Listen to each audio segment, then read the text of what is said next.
membres de groupe qui sont encore là devant nous. Donc j'ai la chance ou la malchance d'être modérateur de cette table ronde.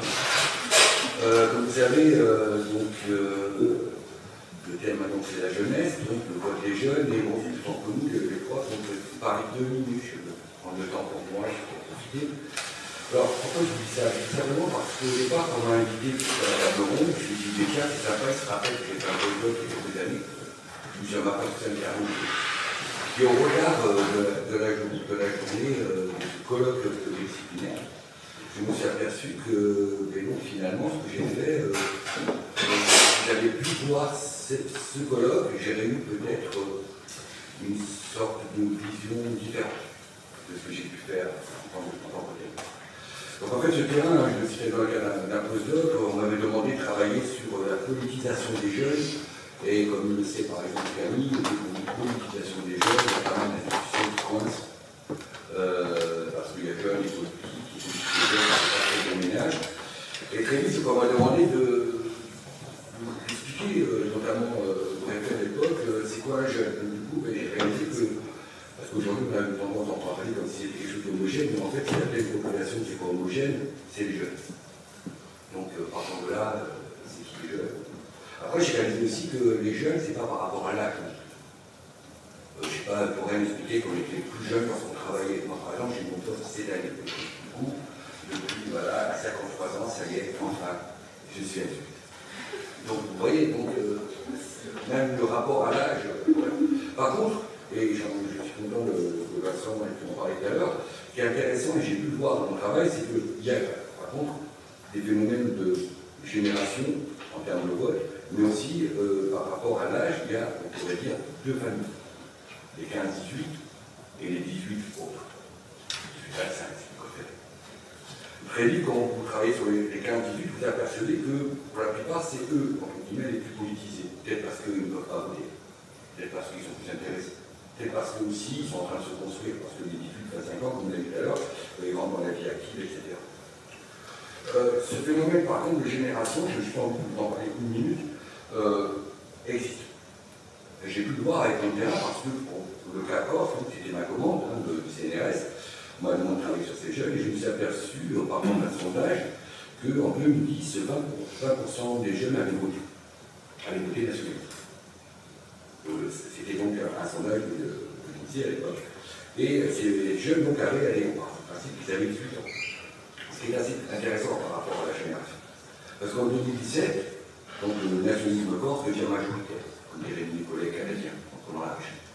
Et en 2021, le nationalisme corse, dans sa totalité, est 70% aux élections régionales. Donc ces jeunes, maintenant, ils sont à 21, 22 ans. Donc il semblerait que ces mêmes jeunes connaissent les mêmes principes que vous avez expliqué Vincent tout à l'heure, c'est-à-dire que ce vote tend vers autre chose, une sorte de citoyenneté à distance, parce que malheureusement, sauf erreur de ma part, c'est les mêmes jeunes qui ont voté massivement RN ou Zemmour aux élections législatives, ou les jeunes droits forts. Ce qui voudrait dire qu'il y aurait une sorte de vote de citoyenneté à distance. Donc, ils ont des votes spécifiques, etc. Et comment ce vote qui m'a vraiment interpellé, et dommage Camille que je n'avais pas parlé avec toi, c'était cet attrait qu'ils avaient en forme d'ordre. Certains me parlaient même de rupture de la norme. Alors j'ai regardé ces références à Soral. Et donc ce phénomène de jeunes qui aiment l'ordre, le retour à un système finalement qui va pouvoir les encadrer, c'était le moteur de tous ces jeunes. Alors vous allez me dire, ouais, c'est normal, c'est des nations. Et je serais d'accord avec vous, sauf si ce n'était pas des libertariens qui me parlaient qu'à la limite, un État très solide dans l'économie, ça fonctionne, ou des économies, voire même des gens qui sont rejetés ces gens. Parce que depuis 2000 que je vous parle, pour la plupart d'entre vous, les Corses et les jeunes votent que nationaux. Absolument. Donc partant de là, ce que j'essaie de vous dire, c'est que cette idée d'apaisement concernant le droit de vote, et peut-être on a un élément, en tout cas de réflexion, et je vais faire le bal, et c'est que peut-être cette tranche-là, 15-18, peut être quelque chose d'intermédiaire. C'est simplement. Alors je suis très ravi en cette table ronde, encore merci Gérard-Édouard et encore merci Marion de renforcer à moi. Et donc tout simplement, pour le bal et pour la place aux jeunes, je vais d'abord poser une question à à nos deux jeunes, donc à Masséchénou, même si nous l'étions, je ne sais pas comment parler, des jeunes, voilà. Donc ils viennent donc de lycée. Et ma première question à vous deux, c'est en gros, qu'est-ce que vous pensez de ce texte?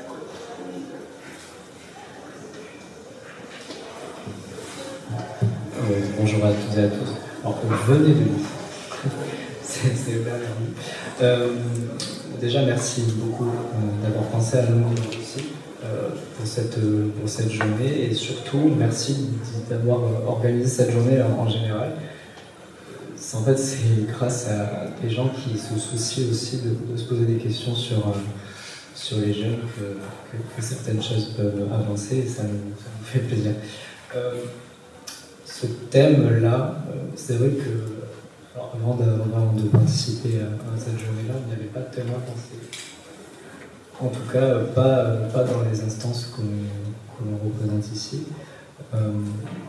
Mais c'est vrai que c'est une question qui est extrêmement intéressante, et je pense qu'on l'a largement vu depuis ce matin et puis cet après-midi aussi sur les différents exposés qui ont été faits. On peut se rendre compte qu'en fait, ouvrir le droit de vote à des jeunes qui ont seulement 2 ans d'écart avec la majorité actuelle, ça peut changer beaucoup de choses dans notre société.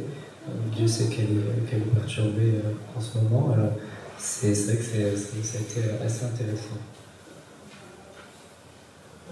Donc j'aimerais aussi remercier toute l'équipe pour cette invitation. Et ça me fait très plaisir d'être là. Ça me permet de renouer aussi avec mon engagement académique. Donc pour moi, quand on a annoncé la thématique, c'était oui directement, j'ai pas réfléchi, j'allais être à la fac, je me suis dit peu importe, même si je suis en Belgique, je viendrai. C'était un sujet qui m'a intéressée, qui me passionne, parce que c'est un sujet qui revient souvent dans mes discussions et dans mes engagements personnels. Et c'est vrai qu'à 16 ans, moi, je me sentais prête à voter. Et aujourd'hui, que j'ai 18 ans, je me dis heureusement que je n'avais pas le droit de vote à 16 ans. Non pas parce que mes opinions politiques ont changé, tout simplement parce que je me rends compte que je n'étais peut-être pas assez mature pour me rendre compte du pouvoir que j'avais en 8 ans. Donc c'est pour ça qu'il me semblait important de venir ici et d'exprimer aussi la parole des jeunes et des différentes jeunesses, parce qu'il y a différentes jeunesses et la jeunesse n'est pas unie, elle n'est pas homogène, comme vous disiez. Donc je pense qu'il est important de représenter ces jeunesses et multiples et différentes. Vous dites pouvoir, mais ce n'est pas finalement, c'est un pouvoir, c'est un devoir. Ouais. Toute la matinée, rien par contre que devoir. Ce que j'entends par pouvoir, c'est que en fait, ça nous permet de reprendre un certain contrôle sur notre vie et sur notre avenir. Pour moi, le pouvoir en vote, ça veut dire multiples choses. Je suis une militante et je suis engagée dans le milieu associatif. Puis moi, en fait, voter, c'est le pouvoir de décider que finalement, on aura plus de financement dans le milieu associatif parce qu'on a voté pour un groupe politique ou un groupe politique qui veut réinvestir dans le milieu associatif. Ça nous donne le pouvoir en fait, de mener des missions, de mener une vie qui peut être plus correcte, plus qu'un devoir, parce qu'au final, lorsqu'on va voter, on le fait pour nous et pour nos intérêts, et pas pour la nation ou le pays. C'est plus pour nous et c'est une sorte de contrôle distant, en fait. Parce que l'Assemblée nationale, ça nous semble extrêmement distant. Même le conseil municipal qui est à 2 pas d'ici nous semble distant. Mais pourtant, le fait de voter me donne l'impression que j'ai un contrôle sur les décisions qui sont prises dans ces lieux et que j'ai un certain pouvoir sur ces lieux. Ce qui me fait rebondir, et donc cette question sera pour M. Éric, par rapport à votre association, qui est évident un peu par une démocratie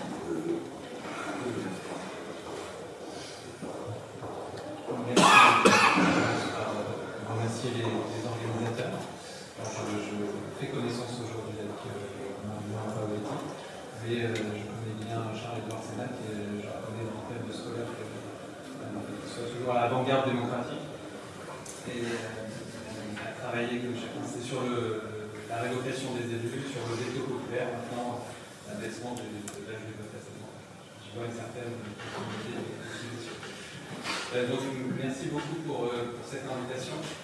Peut-être 2 mots en introduction de présentation de l'association pour dire un peu de quel point de vue je parle. Donc c'est une association qui a été fondée par la démocratie il y a maintenant 4 ans et qui est devenue en 4 ans l'une des principales forces d'éducation civique aujourd'hui en France. Donc on regroupe entre 250 et 300 professionnels des institutions qui vont en classe pour discuter avec les jeunes et pour partager leurs connaissances des institutions. On a des magistrats, des préfets, des fonctionnaires territoriaux, d'anciens élus qui se rendent en classe et qui animent des ateliers avec les jeunes pour transmettre une partie de leur expérience du fonctionnement interne des institutions. Pour vous donner quelques exemples, et puis je reviendrai à votre question plus précisément. On fait par exemple des réécritures participatives du règlement intérieur de l'établissement, du collège ou du lycée. Donc, avec l'accord bien sûr du chef d'établissement, on va mettre en place tout le dispositif qui permet aux jeunes de faire des propositions sur un texte qui les concerne directement. On parlait ce matin de l'importance de faire travailler les jeunes sur des débats de fond. Et un débat de fond qui les concerne particulièrement, c'est la règle à laquelle ils sont soumis. Et cette règle, elle s'incarne dans un texte juridique qui est le règlement intérieur de l'établissement. Et maintenant, dans presque une dizaine d'établissements, collèges et lycées, on a fait travailler les jeunes sur ce règlement de manière, par une méthodologie délibérative et participative, à ce qu'ils puissent proposer des évolutions du règlement intérieur au chef d'établissement. Et dans le projet pilote qu'on a conduit à Buxy, dans une petite ville de Saône-et-Loire, 90% des propositions qui ont été faites par les jeunes sont maintenant dans le règlement intérieur de l'établissement. C'est aussi montrer que lorsque les conditions sont réunies, c'est pas seulement apprendre, recevoir, c'est pas seulement non plus simuler, jouer, ça peut être faire. Fait écho un peu à ce qui a été dit lors de la table ronde précédente, l'idéal de citoyenneté n'est pas qu'un idéal théorique, c'est aussi un idéal qui a vocation à s'incarner dans des activités concrètes, y compris dans l'établissement scolaire, montrant par là même que des collégiens, pour certains en 6e, sont capables de donner un avis éclairé sur le règlement intérieur de leur établissement.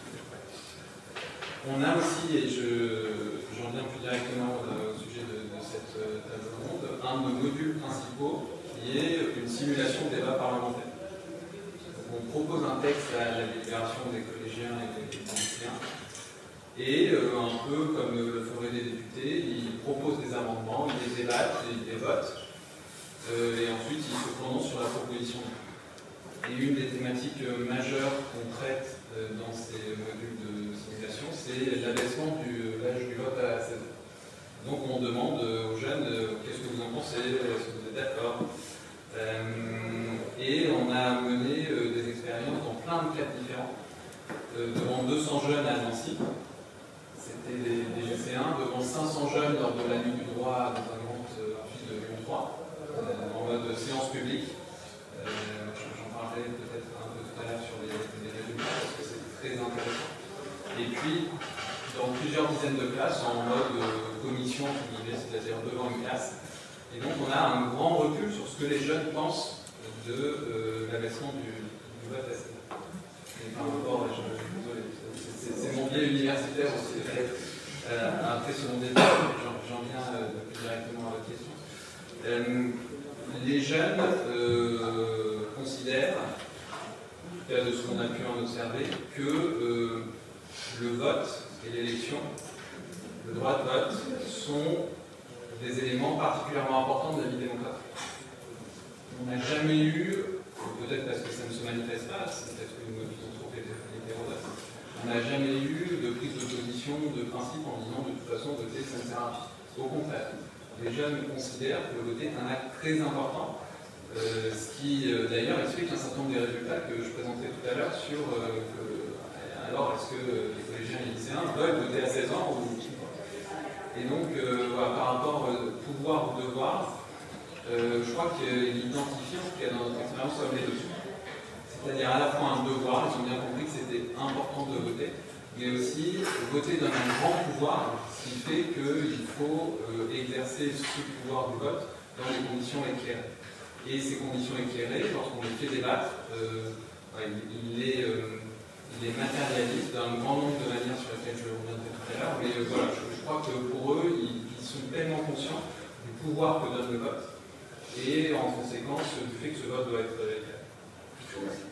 Donc maintenant, une question pour Madame le délégué général de l'Association nationale des enfants et de la jeunesse. Comment fonctionne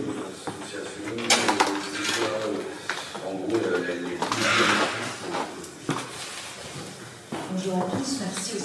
Je remercie vraiment les organisateurs de m'avoir invité. Ça enrichit énormément ma réflexion et je vais m'empresser de la partager avec les administrateurs.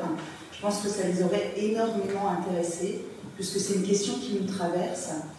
Nous sommes une association qui défend la participation citoyenne. L'idée, c'est de développer les espaces de participation citoyenne, de développer le dialogue entre les enfants, les jeunes et les élus à travers des dispositifs comme les conseils d'enfants et de jeunes, mais pas forcément seulement eux, puisqu'on sait que ça convient à une certaine forme d'enfance, de jeunesse. Mais l'idée, c'est bien derrière tout cela de permettre leur prise en compte et d'échanger avec eux sur leur point de vue pour avoir des politiques publiques qui les concernent, qui leur convient en fait, puisque les générations changent vite.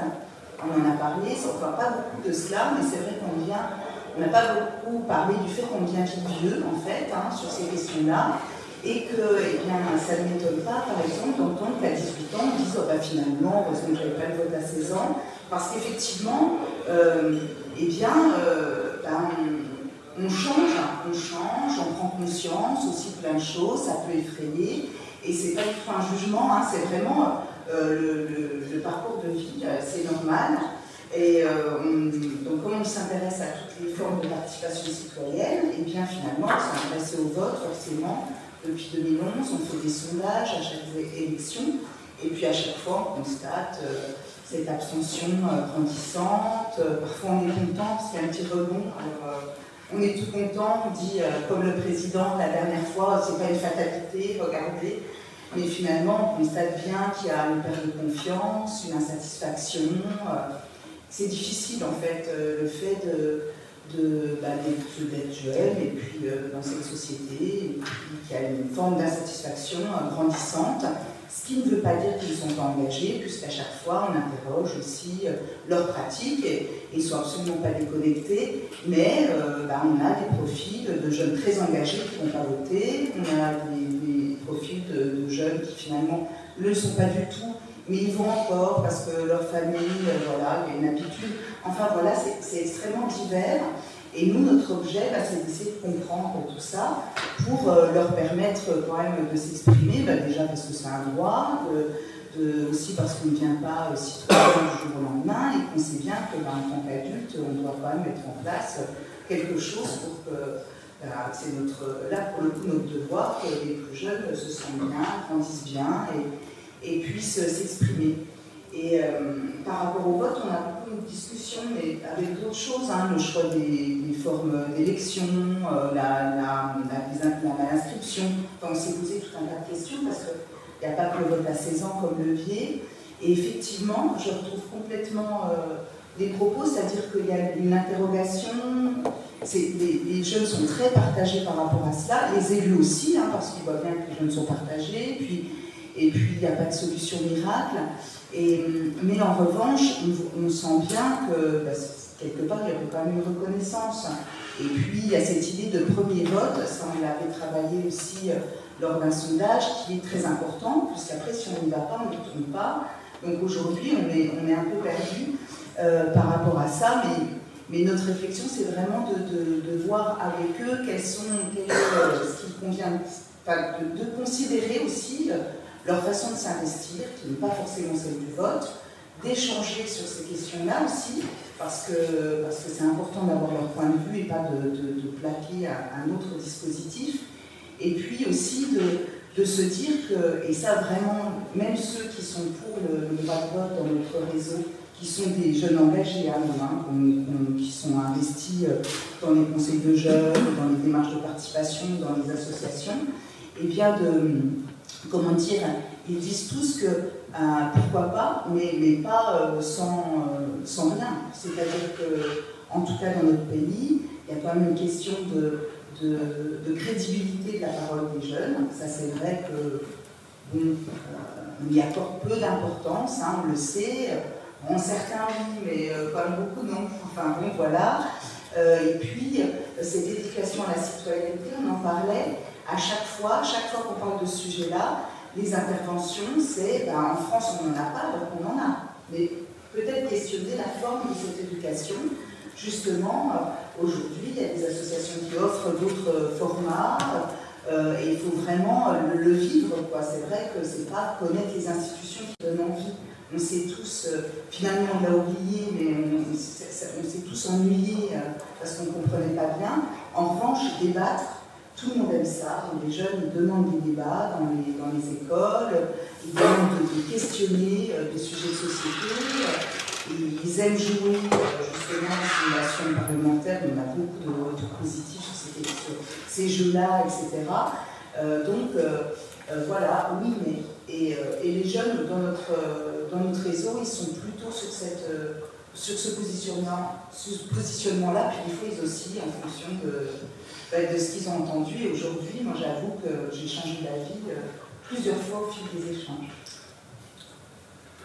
Donc, je vais pouvoir passer à vous rebondir et donc demander finalement aux institutions, par le biais de Mme Panfray, donc conseillère régionale Nouvelle-Aquitaine déléguée à la promotion sociale pour l'éducation. En fait, comment vous travaillez au conseil régional sur cette promotion sociale d'éducation, comment vous l'imaginez? Je sais que c'est un peu une patate chaude. Vous faire, en gros, vous expliquer en gros quel est votre rôle en tant que conseiller régional. Merci beaucoup. En tout cas, je redis de l'invitation à Marion, à Charles-Édouard, et vraiment une journée en tout cas qui est très instructive et je redis vraiment enthousiasmante dans l'apport et pluridisciplinaire. Alors, c'est vrai, bon, forcément, je vais dire que ma région fait des choses, c'est une réalité, je vous assure. D'abord, c'est vrai qu'on a une politique active en matière de jeunesse, parce que c'est vraiment un des piliers. Alors, il y a vraiment cette logique, en tout cas au niveau de notre politique incitative, c'est de soutenir l'engagement des jeunes et leur créativité. Alors, cet soutien de l'engagement, il peut passer par exemple par je dirais un soutien direct à des événements jeunesse ou un soutien aux structures, et notamment les structures d'éducation populaire qui sont essentielles dans l'éducation à la citoyenneté, dans l'autonomie des jeunes. Vraiment, ces structures-là, il faut les soutenir parce qu'elles sont malmenées par les temps qui courent. C'est aussi, et elles ont, nous on le sait au sein du conseil régional, parfois elles sont vraiment malmenées par certains je dirais, partis politiques. Donc on travaille par ces deux biais-là. Et je vais prendre quelques exemples. D'abord, par exemple, le nouveau festival. Alors, Ilan qui est à côté de moi, parce que j'ai le plaisir de connaître certains des intervenants et intervenantes de cette table. Le nouveau festival, c'est à peu près chaque année 3000 jeunes lycéens qui viennent au Rocher de Palmer, donc de toute la région Nouvelle-Aquitaine, et qui vont mettre en avant en fait les projets qu'ils auront montés soit au sein de leur classe, soit au sein de groupes dans l'établissement. Ce qu'ils font en termes d'innovation, en termes parfois c'est des innovations scientifiques, pour d'autres c'est de la musique. En tout cas, c'est de mettre et de soutenir leur créativité. Ça, c'est un premier exemple. Et engagement. Parce que comme je l'ai dit, il y a aussi tout un volet dans le nouveau festival autour notamment du développement durable, de la protection de l'environnement. On a, comme je l'ai dit aussi, les initiatives jeunes, par exemple, puisque aujourd'hui, un jeune de moins de 18 ans ou une jeune de plus de moins de 18 ans peut monter aussi une structure associative, peut en prendre la tête. C'est aussi un soutien aux initiatives jeunes directement. Et en particulier toujours sur l'axe des transitions écologiques. Alors pourquoi à chaque fois on retrouve ce thème-là? C'est que la région Nouvelle-Aquitaine a la particularité d'avoir une feuille de route qui s'intitule Néo-Terra et qui en fait met en avant la question des transitions. Donc voilà pourquoi on a ce soutien tout particulier. Et puis on le sait tous, les jeunes sur les questions environnementales, c'est quand même un sujet qui est important. Il est important pour nous tous, pour notre avenir à tous, mais en tout cas ils y sont particulièrement sensibles.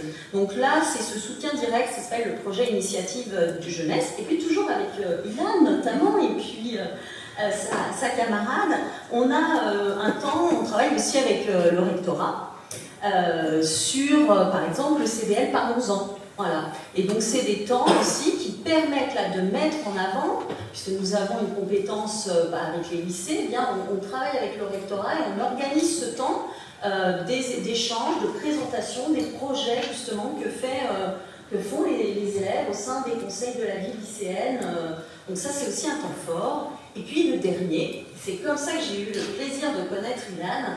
J'en ai parlé ce matin. Nous avons, en fait, grâce au soutien de la NACEJ aussi, monté, donc, il y a maintenant 2 ans, un conseil régional des jeunes. Voilà. Donc, il n'existait pas en région Nouvelle-Aquitaine, il avait existé en Limousin au moment de la fusion, et puis également pour Poitou-Charentes, mais uniquement les lycéens. Et donc, nous avons fait le choix, avec justement cette idée de permettre l'exercice que vous m'aviez évoqué, ce que vous posiez dans votre question, permettre l'exercice de la citoyenneté, participer aussi et comprendre mieux les politiques régionales, parce qu'une des élections où le taux d'abstention a été le plus fort d'une manière générale, c'est un fait, et des jeunes en particulier, c'est les dernières régionales et départementales.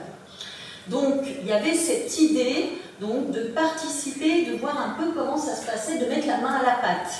Et puis de favoriser l'engagement. Et puis un autre élément, c'est pas parce qu'on a été au conseil, un conseil municipal déjà, on en parlait tout à l'heure, un conseil départemental ou même régional, qu'on va se lancer dans nécessairement une carrière politique. C'est aussi favoriser l'engagement. Mais là, beaucoup de ces jeunes sont déjà parfois engagés, ça leur donne la fibre, mais aussi développer les compétences individuelles. S'essayer au débat, se confronter, être plus autonome, prendre, je dirais aussi, développer des capacités à l'oral. Donc c'est tout ça l'objectif. Et on a, je terminerai là-dessus, parce que c'est vrai que ce CRJ, vraiment, c'est le cœur de ma délégation. Il n'est pas parfait, petite précision, et en fait on va évoluer avec le temps parce qu'on a fait un questionnaire des jeunes qui y ont participé, de ceux qui ont même arrêté, on leur a dit pourquoi vous avez arrêté, pour essayer d'être un peu plus perfectible. Et dans tous les cas, on a la logique de les consulter, de faire en sorte qu'ils nous fassent des propositions, mais qu'aussi mettre la main à la pâte, c'est-à-dire qu'ils puissent faire des réalisations. Et là, on les a aussi laissé le choix dans les thèmes sur lesquels ils allaient travailler, c'est-à-dire qu'ils ont voté. Et précision, ce n'est pas juste les thèmes qui concernent la jeunesse, tout concerne la jeunesse, c'est-à-dire c'est l'ensemble de nos politiques publiques qui peuvent les intéresser. Et donc, par contre, on n'a pas été très surpris, je dois l'avouer, du vote. Ça a été en un, l'environnement, l'écologie, je dirais, d'une manière générale, et en deux, la lutte contre les discriminations. Voilà. Petite anecdote, au moment de la délibération du vote en plénière, nous avions un parti politique qui nous avait demandé de préciser tous les items, et notamment le thème de l'économie. On l'avait rajouté, mais bizarrement, il était tout en bas de la liste du vote. Et dernier point, c'est que la composition aussi, on l'a bien dit, je l'ai souligné ce matin dans mon propos, et tous on l'a dit, il y a des jeunesses. Et donc, on voulait absolument éviter l'entre-soi, la reproduction des élites. Et donc, il y a eu un élément, alors je n'étais pas la seule, mais vraiment auquel je tenais, c'était le tirage au sort. Petite précision, on a 3 collèges, donc 108 jeunes, qui viennent de tous les départements, avec une répartition en fonction du poids démographique.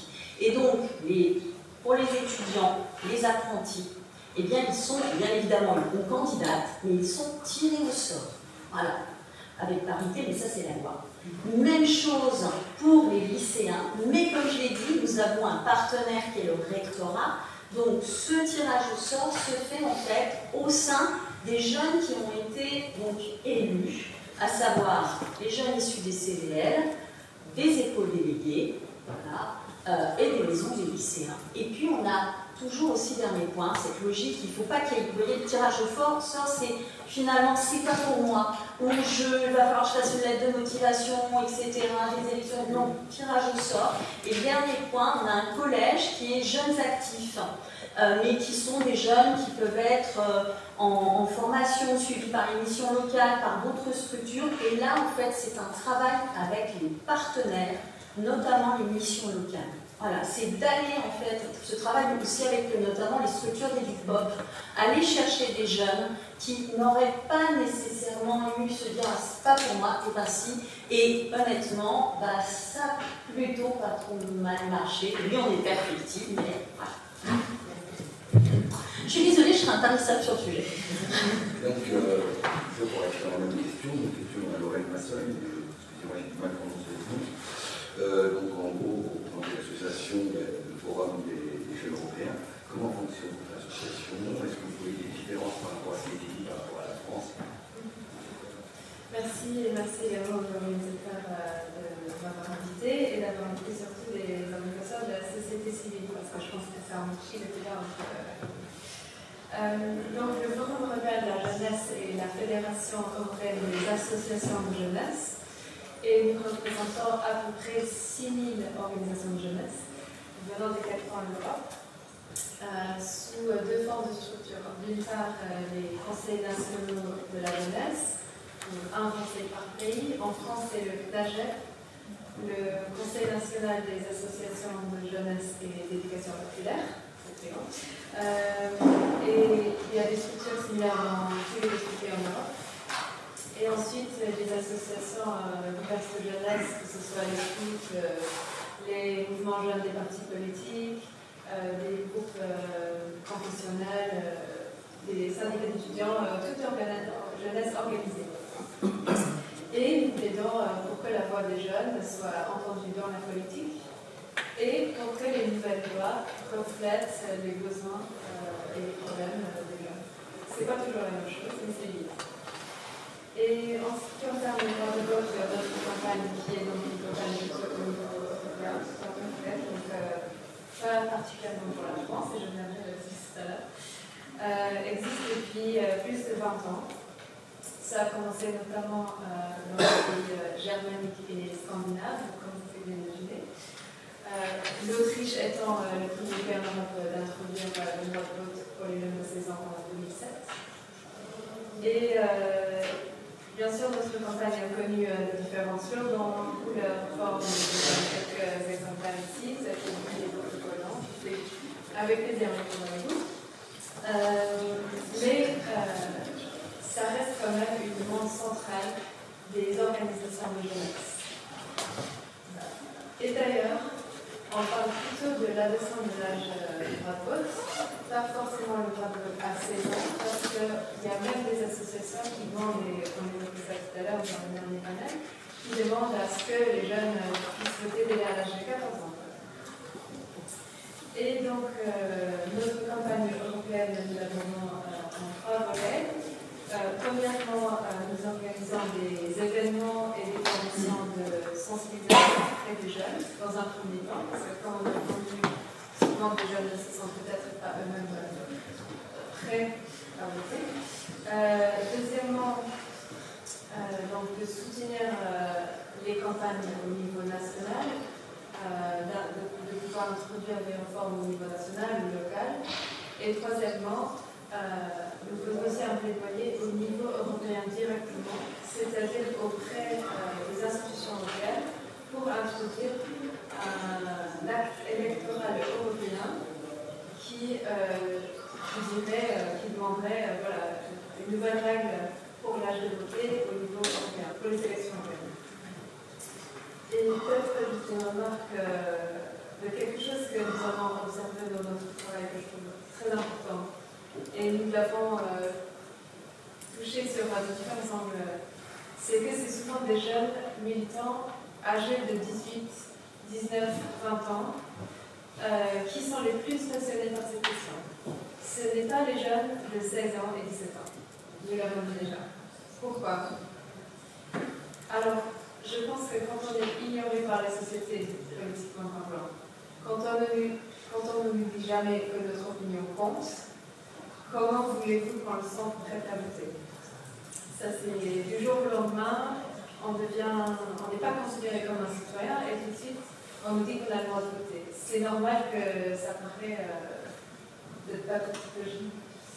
Voilà, une autre campagne qui est souvent poussée par les jeunes de 18 à 20 ans, qui viennent de voter pour la première fois et qui, justement, viennent de franchir cette seuil, si vous voulez, entre la visibilité et la visibilité, qui se demandent pourquoi ils n'ont pas eu l'occasion de le faire plus tôt.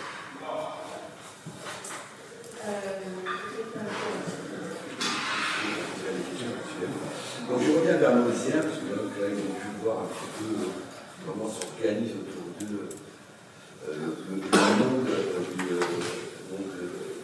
vote des jeunes. Si j'ai bien compris, vous n'êtes plus membre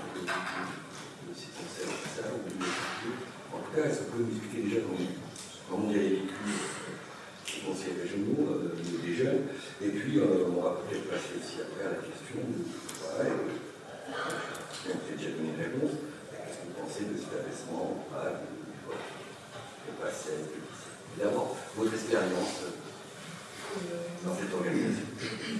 Donc, on est toujours élu au CAL, au Conseil académique de CNJ aux prochaines élections qui sont en décembre. Et le CRJ qui se déroule bientôt. Donc, si certains d'entre vous dans la pièce, je vois déjà une envie de candidater, n'hésitez pas, je n'ai pas été prise il y a 2 ans. Je m'en remets toujours pas, mais le CGN a eu une très bonne expérience. Ces 2 dernières années, le CRDL ont été 2 années formidables. 2 années où j'ai énormément évolué dans ma façon de réfléchir, de penser, et aussi dans l'idée de militer, que ce soit politiquement ou dans un cadre plus apolitique qui est le CADL, la façon dont je réfléchis, dont je construis mes discours, mais aussi dont j'agis, j'ai mûri, je suis moins, moins impulsive sur mes décisions. Et je pense que le CADL, c'est une expérience que tout le monde devrait vivre. Et cette édition permet d'évoluer de façon instinctive. Bon, je pense que c'est sur le CAV, je pense que c'est assez clair. Moi, je vais revenir du coup sur le CRJ. Chacun prêche pour sa paroisse. C'est vrai que ça a été une expérience assez dingue en fait, parce que les jeunes sont souvent entendus parce qu'ils font du bruit, mais ils sont rarement écoutés. Et là, ça a été extrêmement stimulant de se sentir aussi utile en fait, pour l'autre, pour une jeunesse aussi diverse et calée. Et ça a été vraiment extrêmement enrichissant en termes déjà de compétences personnelles, c'est ce qu'a dit Stéphanie. Et puis, sur les projets qu'on a menés aussi, on a vraiment eu en tout cas cette sensation d'avoir eu un impact, quel qu'il soit, on s'est senti utile. Et ça a vraiment été, je pense que c'est un élément qui est assez déterminant, le fait de se rendre utile, de se sentir utile pour un groupe, pas que pour soi, pas agir pour soi, agir pour un groupe. Et c'est vraiment quelque chose qui, même pour le CAVL, hein, c'est quelque chose qui porte et qui fait du bien en fait. Merci pour votre réponse. Et donc, je vais poser une autre question derrière par rapport à la personne de l'âge pour vous, j'ai déjà mis. Mais pour vous, donc 16 ans, est-ce que ce serait l'âge idéal pour devenir un citoyen? Alors, les Européens, il faut savoir que j'ai soutenu l'initiative du Forum européen jeune. C'est une initiative que j'ai soutenue, même si je ne suis pas forcément une farouche militante de l'abaissement de l'âge de vote à 16 ans. Mais en fait, en France, on a cette capacité à demander beaucoup de choses et à être un peu contradictoire. À l'âge de 16 ans, on demande une orientation, de faire des choix, et finalement, on ne serait pas assez mature pour voter, c'est un fait. On demande de choisir entre le lycée général, le lycée professionnel, le lycée technologique. On demande de choisir une spécialité qui ont obtenu de première du bac, de commencer à réfléchir à Parcoursup, puis sur licence, sur BTS. Donc à ce moment, on demande beaucoup de choses. Moi, je pense qu'on n'est pas assez mature, soi-disant, pour prendre des décisions pour le pays, pour la nation, et d'avoir le pouvoir au final de décider pour nous-mêmes. Mais malgré tout, je suis pas forcément pour le vote à 16 ans. Parce que je trouve que finalement, en 2 ans, j'ai énormément évolué. Je n'ai pas forcément drastiquement changé la vie politique entre mes 16 ans et mes 18 ans. Je vote toujours le droit. Mais par contre, j'ai beaucoup évolué dans la façon de réfléchir et de voir le monde. Je prends beaucoup plus de critères en compte. Et en France, on a le problème de tout simplement de la manque de culture politique. En fait, on n'a aucune culture politique en France et aucune culture de l'engagement non plus. La culture de l'engagement a été transmise par un professeur notamment, mais c'est quelque chose qui est assez ignoré en France finalement, contrairement à certains pays où les jeunes sont devenus très très jeunes au niveau associatif ou encore politiquement parce qu'ils doivent vivre dans 16 ans. Mais en France, il n'y a pas cette culture de la politique, on ne comprend pas grand-chose de parti ou sur un parti. Ça m'intéresse parce que hier, j'avais des cours de vie politique française et ça m'a étonné de voir le nombre de partis socialistes qui ont existé au travers des années. Et c'est quelque chose que je ne savais pas, et pourtant je suis militante politique. Et en fait, je me rends compte qu'on n'a pas de culture politique. Et l'UMC, au final, qui est une matière qui ne fait pas ce travail, ne le fait plus, et c'est une matière qu'on doit reformer. C'est une chose qu'on a beaucoup portée au sein du CADL, et sur laquelle on a pu avoir quelques victoires, parce que la parole des jeunes compte parfois auprès des ministères. Et c'est quelque chose sur lequel le ministère de l'Éducation a écouté, qu'il y avait un besoin pour reformer l'UMC. pour qu'ils puissent nous permettre de nous engager, de pouvoir comprendre pourquoi on votait. Et moi, je serais favorable à cette mesure, mais localement. Donc, comme vous dites, il existe le CRD, moi, je serais localement d'accord pour qu'on puisse voter à la mi-saison au conseil municipal, au conseil régional, parce que c'est juste qui nous touche directement. Le conseil régional, c'est le conseil qui gère les lycées, donc c'est quelque chose qui nous touche concrètement lorsque les plafonds de nos lycées ne tiennent plus. Désolé de montrer parce que je suis quand même. Mais c'est quelque chose qui nous touche et qui nous concerne quand on nous lycée, je sais pas, ils sont tellement chauds qu'on est obligé d'ouvrir la tête en décembre. C'est familial, mais c'est juste qui nous touche et on se rend compte qu'on a besoin d'aller voter dans cette instance-là. Et donc je suis pour qu'on vote à la mi-saison au niveau local, parce que je pense que par le local, on peut mieux comprendre et mieux évoluer plutôt qu'au niveau national. Alors, il se trouve qu'il ne va pas y avoir beaucoup de contradictions parce que, effectivement, partageons sensiblement les mêmes opinions sur ces questions-là. Et c'est vrai que je suis absolument d'accord avec ce qui a été dit. Le problème, c'est qu'aujourd'hui, quand on regarde les jeunes de saison, les jeunes tout court, on sait que la société a une tendance à l'individualisme, on en a parlé tout à l'heure, et ce n'est pas les jeunes qui arrangent les choses, bien au contraire. Il y a une espèce de repli sur soi qui est assez impressionnant. En fait, on le voit directement dans les lycées.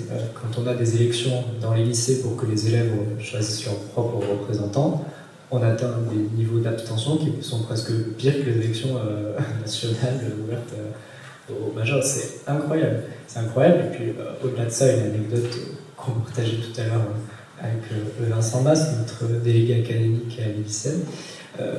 On a accueilli une cinquantaine de stagiaires au sein du rectorat dans le cadre des stages de seconde.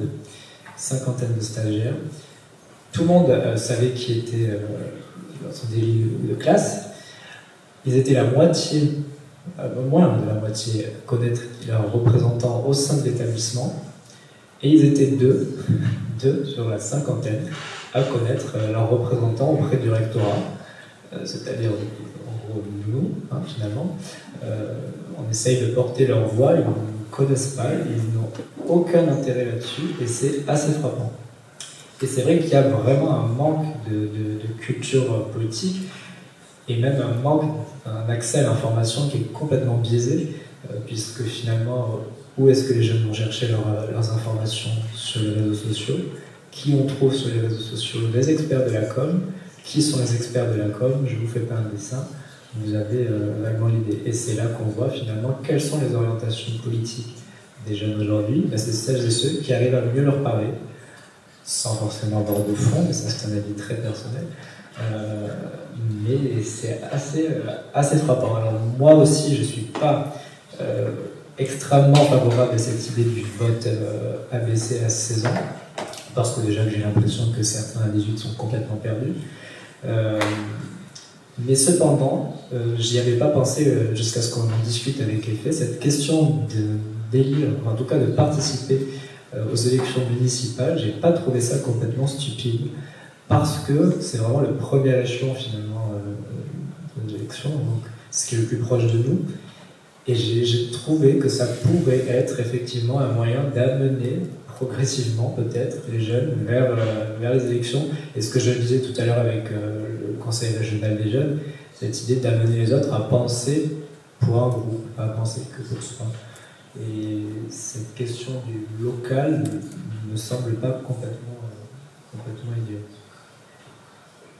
Je vous remercie de votre réponse, ça me permet de rebondir. C'est pas facile de rebondir, surtout quand on est en ballon. Donc, Monsieur et Madame Masson, je vous pose la même question parce qu'il y avait deux associations qui travaillent là-dessus, qui nous font ces jeunes-là. Déjà, quel effet ça me fait d'entendre ce type de réponse? C'est-à-dire, oui, on est pour le vote des jeunes, mais finalement sur le plan local. Et on a quand même un influence au niveau local en termes de stratification. Est-ce que vous trouvez la même chose lors de vos enquêtes? Et vous, est-ce que vous trouvez la même chose par rapport à votre collectif, donc sur le plan local?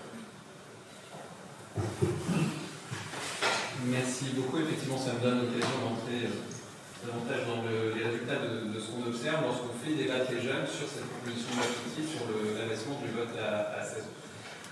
Et donc je vais vous parler d'une expérience mais qui est très révélatrice de la moyenne de ce qu'on va pouvoir mesurer. Cette expérience, c'était ce que je sais devant cette assistance appelé un sondage délibératif, parce qu'on n'avait pas du tout de méthodologie scientifique robuste, mais c'était inspiré de ça. Grosso modo, on mettait 200 gens dans une salle. Le matin, ils débattaient en format commission, donc en petit groupe, l'après-midi en format séance publique, sur cette proposition de loi sur la version du vote à 16 ans. Et on posait des questions avant et des questions après pour voir en quoi la délibération avait fait changer les opinions. Et donc notre proposition de loi initiale, c'était article 1er, le droit de vote est accordé aux Français et Françaises âgés de 16 ans et plus. Article 2, l'âge minimal pour être élu est maintenu à 18 ans. Donc on avait l'abaissement uniquement de l'âge du vote à 16 ans, par contre, on maintenait à 18 ans. Et maintenant, je vais vous dire ce qui a été adopté à la suite de cette simulation, donc voté, amendé, etc., etc. Article 1er, les Français et les Françaises disposent du droit de vote pour les élections présidentielles et législatives à partir de 18 ans, pour les élections régionales et départementales à partir de 17 ans, pour les élections municipales à partir de 16 ans. Donc, je rejoins exactement ce qui a été dit à l'instant. Et donc, c'est un résultat qu'on retrouve très régulièrement, cette idée que les élections locales pourraient servir d'entrée dans la citoyenneté. Et qu'il y a peut-être des éléments plus faciles à saisir, qui impliquent plus directement les jeunes dans les élections locales. Peut-être que c'est une idée qui se trompe, mais en tout cas, c'est très souvent ce qu'on observe. Donc d'abord pour les élections locales, puis ensuite pour les élections nationales. Article 1er bis, parce qu'ils ont introduit des articles additionnels, comme auparavant. Article 1er bis, le programme scolaire des lycées comprend 3 journées obligatoires annuelles d'éveil à la conscience politique, notamment par l'immersion au sein d'institutions. Donc oui, on veut bien voter, mais encore faut-il qu'on soit formé pour voter. Et donc pour ça, ils veulent renforcer les programmes scolaires. Je ne connais pas beaucoup d'exemples où les collégiens ou les lycéens demandent davantage de cours. Donc sûrement que ça existe dans plein de matières. En tout cas là, ils voulaient davantage, ils voulaient être formés. Ce qui dénote quand même un intérêt pour la matière, mais un défaut de sentiment de légitimité, de capacité à intervenir de but en blanc sur ces domaines. Article 1er terme. Il est instauré la création de conseils régionaux de la jeunesse. Ces conseils régionaux sont consultés sur toutes questions locales relatives à la jeunesse et élisent 2 délégués nationaux. L'ensemble des délégués nationaux forment le Conseil national de la jeunesse, consulté en cas de proposition au projet de loi sur la jeunesse. Donc l'idée que il faut aussi institutionnaliser des formes de participation des jeunes. Donc ça rejoint tout à fait les expériences qui m'ont été décrites. Les jeunes veulent pouvoir donner leur avis sur ces propositions de loi, projet de loi. Ils ne se contentent pas de l'abaissement de l'âge du vote. Ils veulent y être formés et ils veulent qu'il y ait d'autres canaux de participation qui puissent également concerner spécifiquement les jeunes. Et l'article 2 n'a pas été modifié. L'âge minimal pour être élu est maintenu à 18 ans. Donc voilà le résultat auquel sont arrêtées ces classes de lycéens qui dénotent quand même une certaine maturité. C'est un texte qui ne déshonorerait pas le Parlement s'il était proposé tel quel, qui a été élaboré dans un esprit constructif de débat, de discussion, avec des amendements contradictoires, parfois des compromis, d'autres fois des votes. Donc, qui est très représentatif de ce à quoi on parvient lorsqu'on fait débattre les jeunes sur cette question. Maintenant, les questions du sondage délibératif, donc question avant, question après. Première question qu'on avait posée. Comprenez-vous le fonctionnement des institutions? 65% oui, avant. Après, 86% oui. On ne leur a pas expliqué ce que c'était que les institutions pendant cette séance. On les a fait agir en tant que représentants ou quasi-représentants. On les a mis en situation de représentants. Et l'effet, c'est qu'ils sentent un sentiment de légitimité, ils éprouvent un sentiment de légitimité qui est très renforcé par rapport à... peut-être qu'aujourd'hui il est revenu un an après à l'état dans lequel il était avant, mais en tout cas on voit que ce genre d'exercice a un effet qui est non négligeable, 20 points en l'occurrence, sur le sentiment de légitimité, quand bien même on n'a pas expliqué comment fonctionnaient les institutions. Mais ils ont le sentiment de mieux en ayant.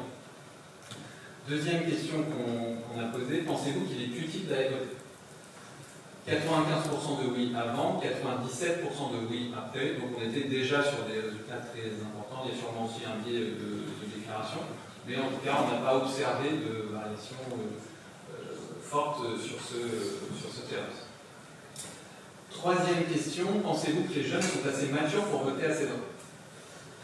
Avant, 8% de oui. Après, 23% de oui. Par exemple, on n'a pas une majorité, hein, mais par exemple, on voit que le sentiment de légitimité, aussi d'un point de vue général, est renforcé par ce type d'exercice. Pensez-vous que le vote à 16 ans peut améliorer l'engagement citoyen des jeunes? Avant, 42% de oui, après 44% de oui. Alors aussi, on est sur des ordres de grandeur à peu près identiques, mais on note en tout cas sur tous ces aspects un renforcement. Et donc j'en reviens à la question que vous posez, puisque bien sûr on a posé aussi la question, êtes-vous favorable au droit de vote à partir de 16 ans? Premier sondage qui reflète aussi un peu son instant, avant la délibération, oui pour le vote à 16 ans, 16%. Donc un chiffre très faible en fait. Alors que on soit spontanément, comme l'octroi d'un droit nouveau à une catégorie de population qui spontanément devrait être d'accord pour pouvoir utiliser ce droit, qui est un droit sans contrepartie. Le vote n'est pas obligatoire en France, il n'y a pas de sanction, c'est un pur pouvoir qu'on donne. Et les intéressés disent non. C'est vraiment pas une bonne idée, alors que c'était les premiers en 2017. Deuxième sondage ensuite. Donc oui, pour le vote à 16 ans, 12%. Donc on recule. C'est-à-dire que malgré tous les effets bénéfiques que les jeunes perçoivent à l'exercice, ils ne sont quand même pas convaincus qu'il faille abaisser l'âge du vote à 16 ans. Alors on peut, je serais très intéressé de discuter ces résultats avec celles et ceux qui sont spécialistes de ces questions. On peut y voir aussi le fait que les jeunes sont très attentifs aux résultats de la délibération collective. Et donc, comme ils ont tous pris parti majoritairement sur il ne faut pas abaisser systématiquement et drastiquement l'âge du vote à 16 ans, et ben, ils ont intégré que c'était l'avis général qui était ressorti des délibérations. Et donc, quand bien même ils jugent que ça a plein d'effets bénéfiques, plein d'effets positifs, et ben, comme la délibération démocratique qu'ils ont conduit entre eux montre qu'il y a un accord pour ne pas abaisser systématiquement l'âge du vote à 16 ans, et ben, ils ont fait leur cette proposition. C'est comme ça qu'on peut interpréter ça. Un dernier mot pour conclure là-dessus, c'est qu'il me semble qu'il ressort de ces résultats qu'on ne met pas les jeunes en situation de devenir des citoyens. La politique d'éducation morale et civique n'est pas à la hauteur de la formation des citoyens. Je vais vous en donner quelques éléments. Le premier d'entre eux, c'est que c'est la seule matière en France où les profs ne sont pas formés à la matière qu'ils enseignent. C'est un peu comme si vous disiez à quelqu'un, vous allez enseigner les lettres classiques, sachant que vous avez été formé en grec ancien et puis en français, mais pas en latin. C'est une matière, alors vous allez quand même enseigner le latin. Vous formez tout seul et puis ça va bien se passer. L'éducation morale et civique, c'est ça, c'est le prof d'histoire géo qui pratique aussi l'éducation morale et civique. Deuxième constat, c'est une matière pour laquelle 2 tiers des heures qui sont prévues au programme ne sont pas dispensées. Je crois que c'est aussi la seule matière pour laquelle on tolère collectivement ça. S'il y avait 2 tiers des heures de français qui n'étaient pas dispensées, je pense qu'on en parlerait beaucoup. Là, 2 tiers des heures d'éducation morale et civique qui ne sont pas dispensées, peu importe. Donc les programmes, lorsqu'on les lit, lorsqu'on les regarde sur le papier, sont très bien, mais on a un tel déficit de mise en œuvre qu'au final, ce qui devrait incapaciter les jeunes et en faire des citoyens, à partir de 18 ans ou des gens à partir de 16 ans, ne les met pas en mesure d'exercer activement et en confiance cette citoyenneté. Donc voilà, c'est peut-être un constat un peu pessimiste, mais qui me semble ressortir de différents éléments qu'on a pu mesurer. En tout cas, on ne note pas du tout de déficit d'intérêt des jeunes, peut-être qu'on les voit nous, en classe, pour la chose publique, pour le débat, mais plutôt un sentiment de déficit de légitimité qui était reflété aussi par ce qui a été dit à l'instant, de sentiment d'être un peu perdu dans l'univers politique, dans l'univers des institutions, et de vouloir en savoir davantage pour exercer une citoyenneté plus active.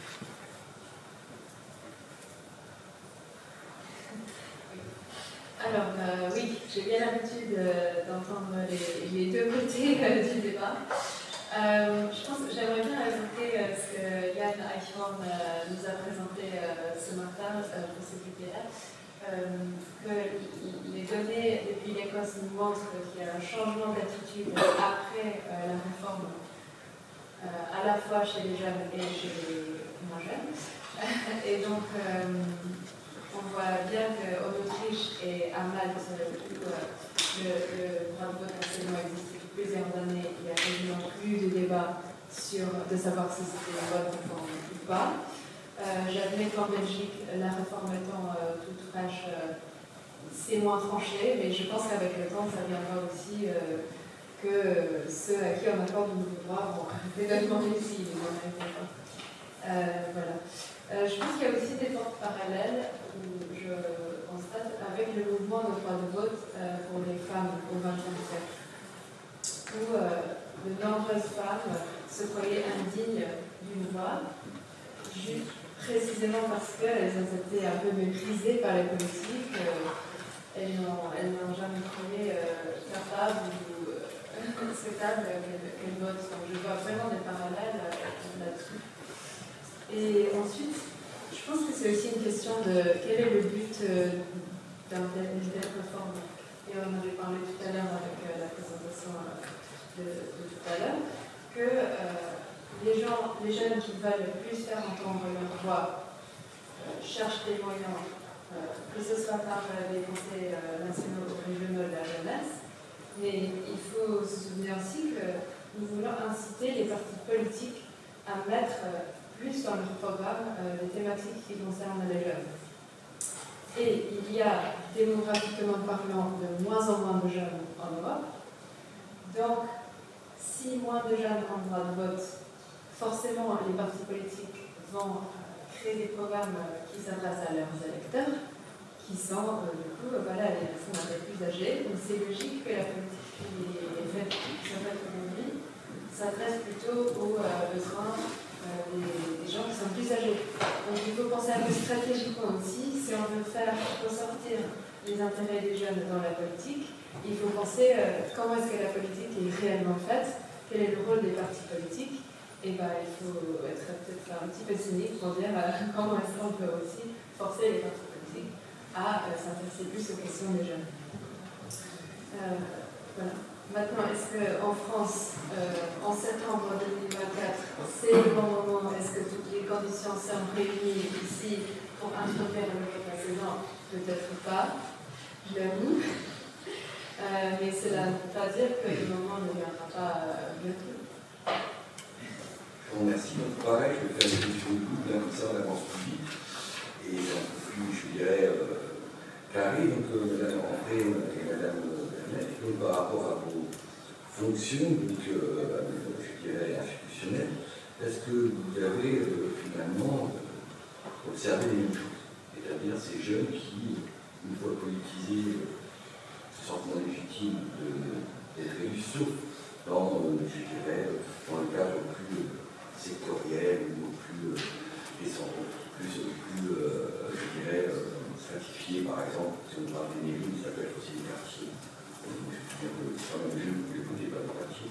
Qu'est-ce que vous pensez de ce phénomène? Parce que c'est assez paradoxal dans les forums, qui sont là, on devrait tenter d'être attirés par ce vote à saison, et là, ce qu'on entend, c'est que vous êtes finalement non.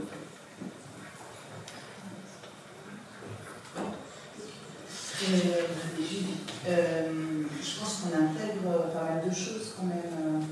C'est-à-dire que nous, on a travaillé notamment sur les questions d'enfantisme, c'est-à-dire l'idée qu'on intègre aussi, c'est-à-dire que les droits, finalement, les enfants et les jeunes ne sont pas tellement impliqués quand même, il faut quand même reconnaître, il y a quand même une question de non-application de leurs droits, de défenseurs des droits, des enfants, des défenseurs des droits sur des rapports régulièrement et le montrent. Donc, dans ce cadre-là, on a tendance à aussi intégrer un statut, c'est-à-dire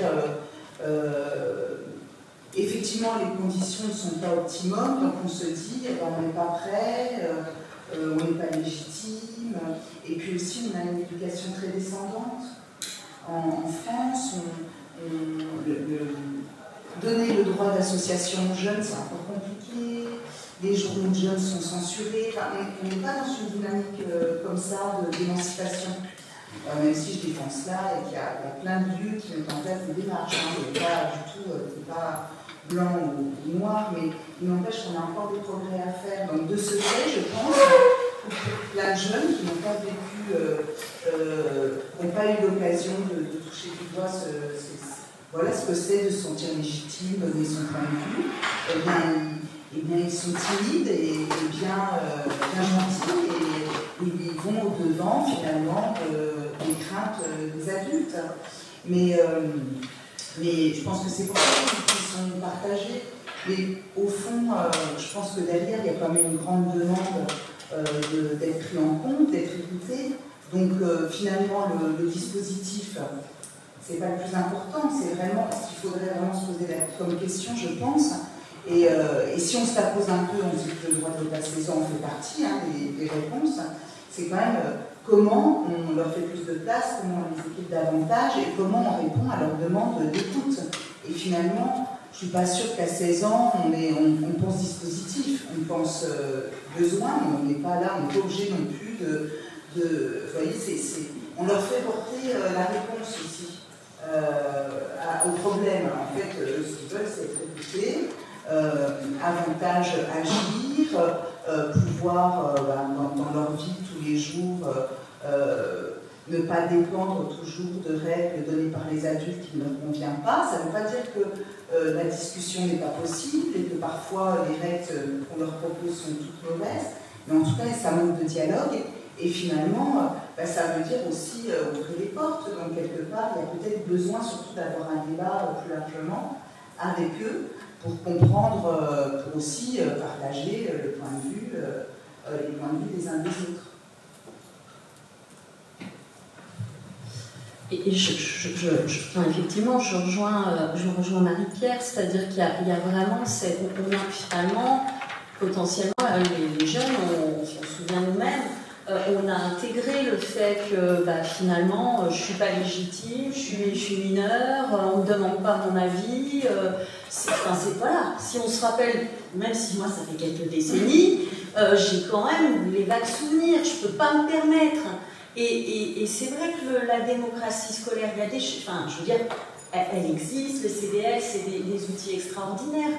Mais en même temps, il faut qu'on l'ait en tête. Parfois, la démocratie scolaire, ça peut être compliqué dans certains endroits.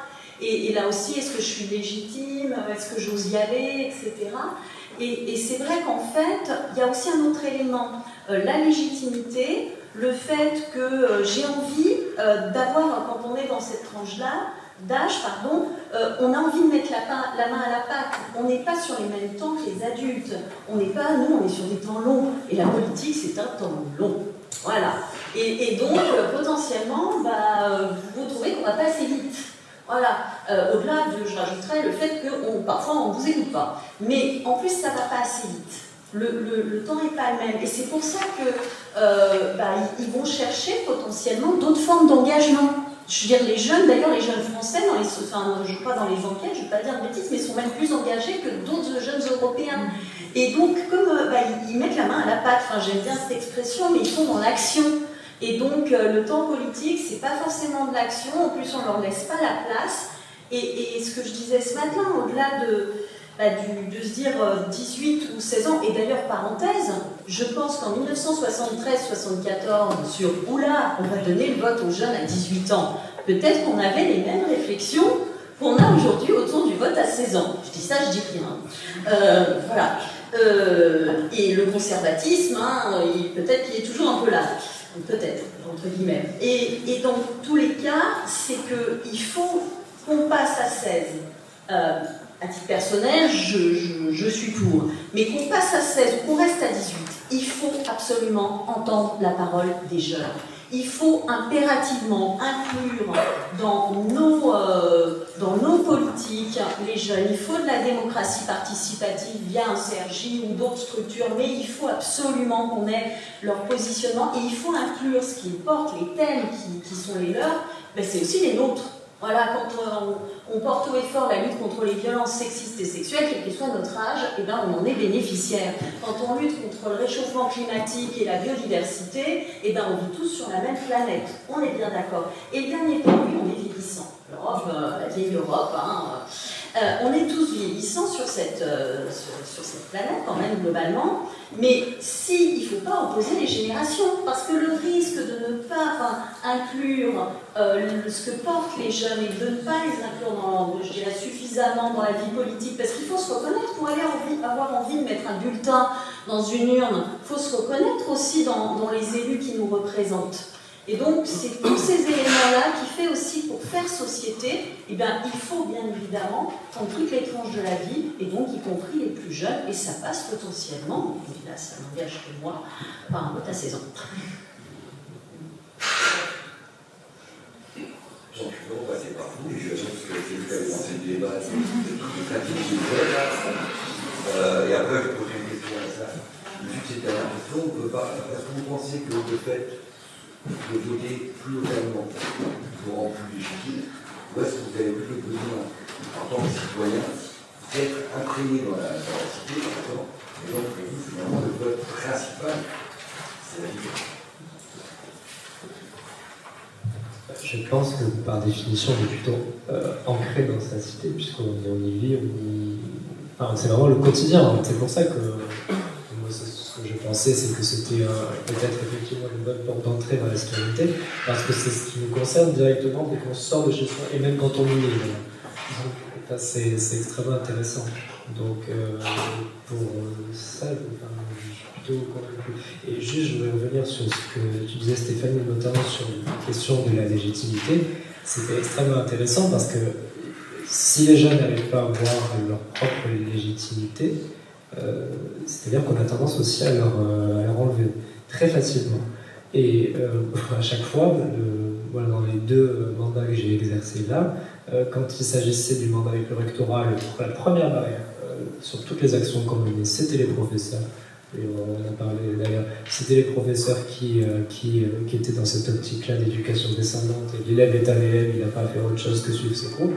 Et auprès de la région, la première barrière, c'était les élus, alors non pas régionaux puisqu'ils étaient avec nous, mais les élus municipaux notamment, quand on essayait d'initier de remuer un peu les choses chez nous, c'était pareil, qu'est-ce qu'il veut. Bon, donc cette question de la légitimité, elle est primordiale, sincèrement, et peut-être qu'effectivement, le fait de se concentrer sur ce qui nous touche quotidiennement, ça accentue ce sentiment. Et donc, moi, ces questions que je ne pose pas parce que je ne peux pas voter. C'est-à-dire que je n'ai pas la balle de voter parce que je suis française, donc je ne peux pas voter. Mais si je pouvais voter, j'aimerais bien participer à la vie démocratique de ma ville, notamment parce que c'est là où je suis le plus proche. Enfin, comme je disais, là, j'ai fait des études à Lille. La première chose que j'ai remarqué, c'est que je ne critiquerai plus jamais la seconde où je peux gérer ce transport. Parce que j'ai lu, je suis en vacances. Et je pense que participer à tout ça, participer aux élections, par exemple, du conseil municipal, et ça peut aider en fait à avoir déjà comme on est légitime à être là, à voter et à donner notre avis. Mais aussi parce qu'en fait, si on ne se prête jamais à l'exercice de la démocratie, on n'y arrivera jamais à avoir notre légitimité, mais aussi à ce qu'on reste, et faire en sorte qu'il y a une fois que l'on est assez mature pour aller voter et prendre des décisions.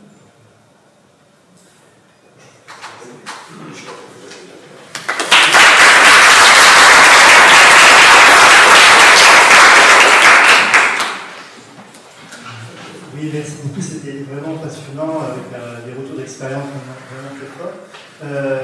Je vous pose une question en écoutant, là c'est l'historien qui parle, j'ai l'impression de retrouver des débats sur un petit énorme, je suis navré, je vais un peu vous choquer, mais d'estimer que les jeunes d'aujourd'hui c'est nos indigènes d'autrefois, qui n'avaient pas suffisamment de connaissances, qui ne pouvaient pas participer à la décision sur leur propre destin, et qu'il fallait les acculturer à un monde d'adulte, c'est le monde occidental, un monde d'adulte qui un jour peut-être ils pourront voter comme nous.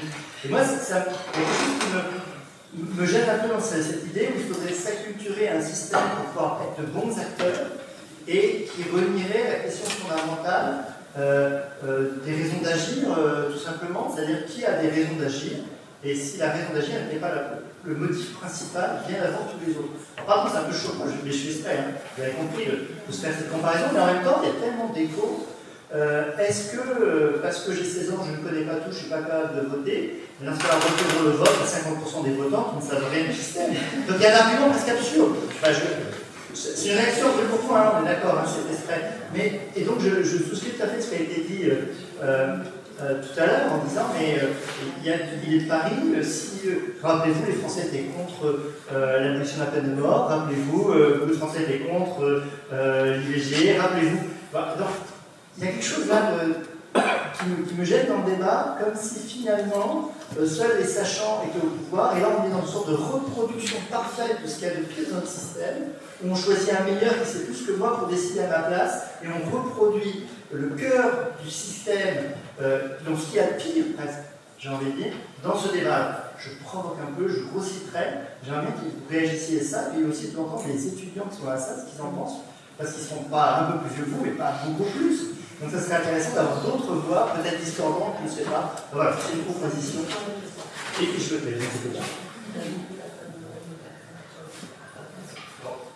On va peut-être prendre plusieurs questions. Donc, êtes-vous les indigènes?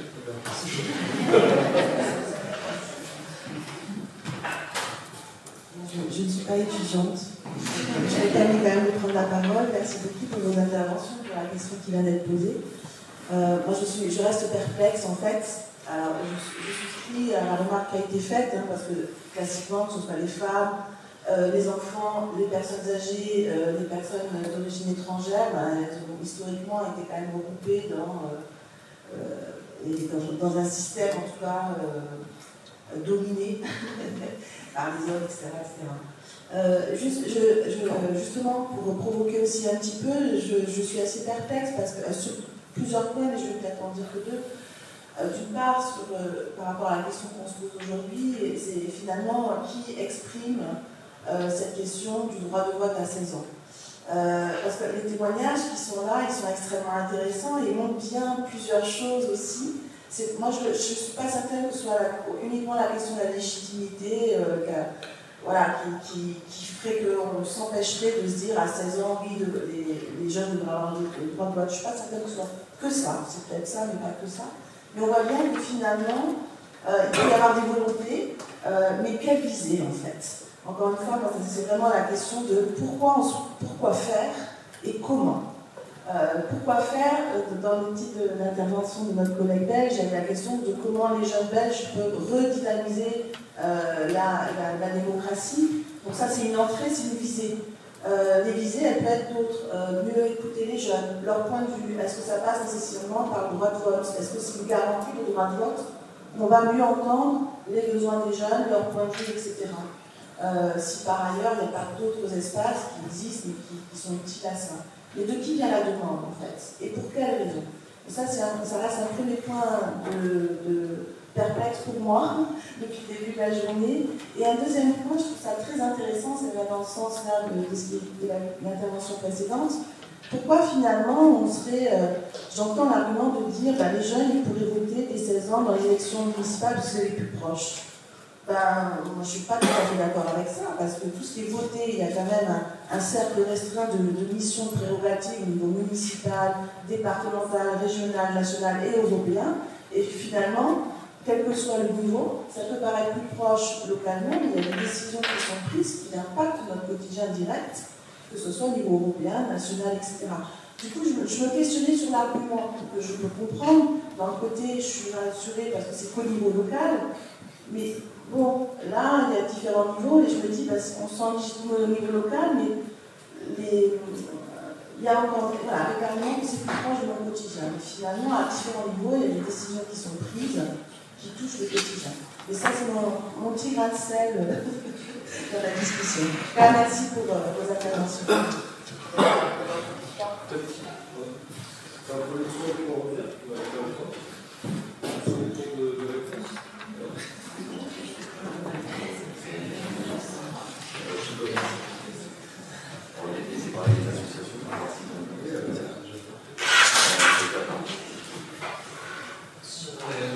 Merci beaucoup. C'est une question très intéressante qui m'amène à faire une précision linéaire que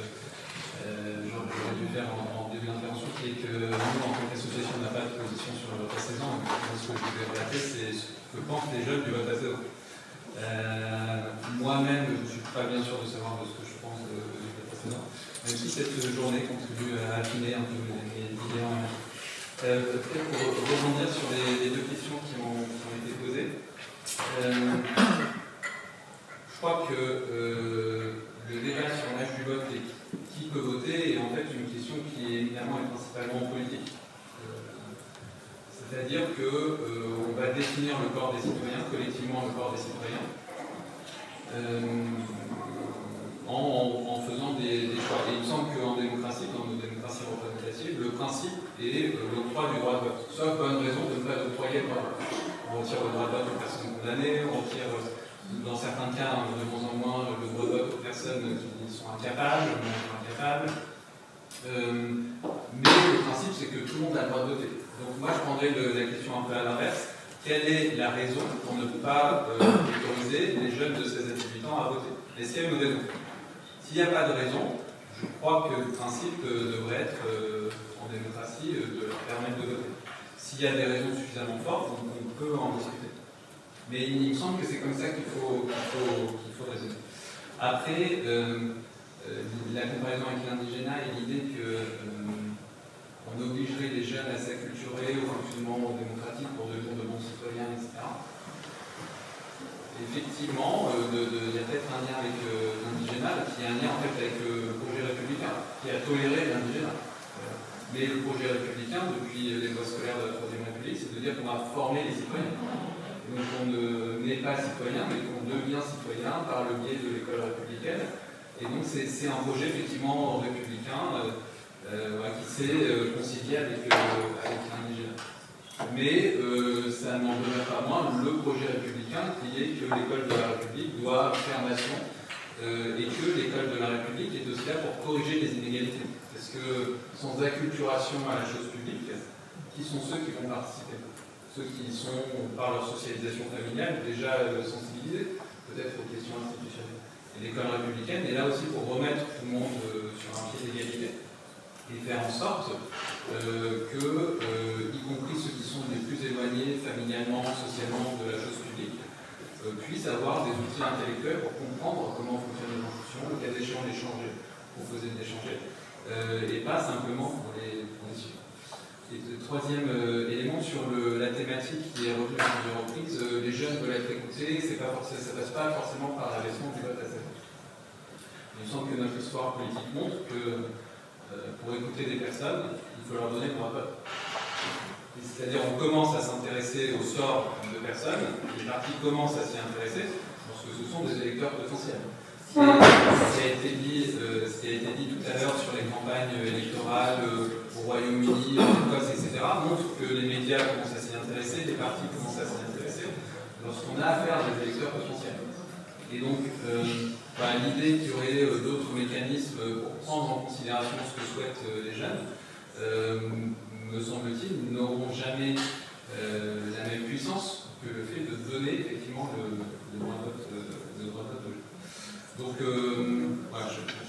j'ai un peu dévoilé ce faisant ce que je pense aujourd'hui et à cette heure de la question. Mais il semble en tout cas qu'il faut poser le débat en termes de bonnes raisons de ne pas accorder ce droit plutôt qu'en termes de justification pour accorder ce droit. Juste pour compléter, parce que je suis quasiment tout à fait d'accord avec ce que ça te dit, avec le discours un peu paternalistique, tout à fait. J'entends ça tous les jours. Et au final, voter, c'est un droit fondamental. C'est pas quelque chose qu'il faut mériter. On ne demanderait jamais aux adultes de 30, 40, 50 ans d'avoir une bonne heure de bac ou de passer un test aiguille pour pouvoir voter. Donc pourquoi est-ce qu'on demanderait aux jeunes? Ça paraît pas logique. Ensuite, peut-être pour apporter la question de quel serait le but d'une telle réforme, c'est pour faire quoi? Qu'est-ce que ça accomplit? Pourquoi le faire? Je pense qu'il y a deux éléments.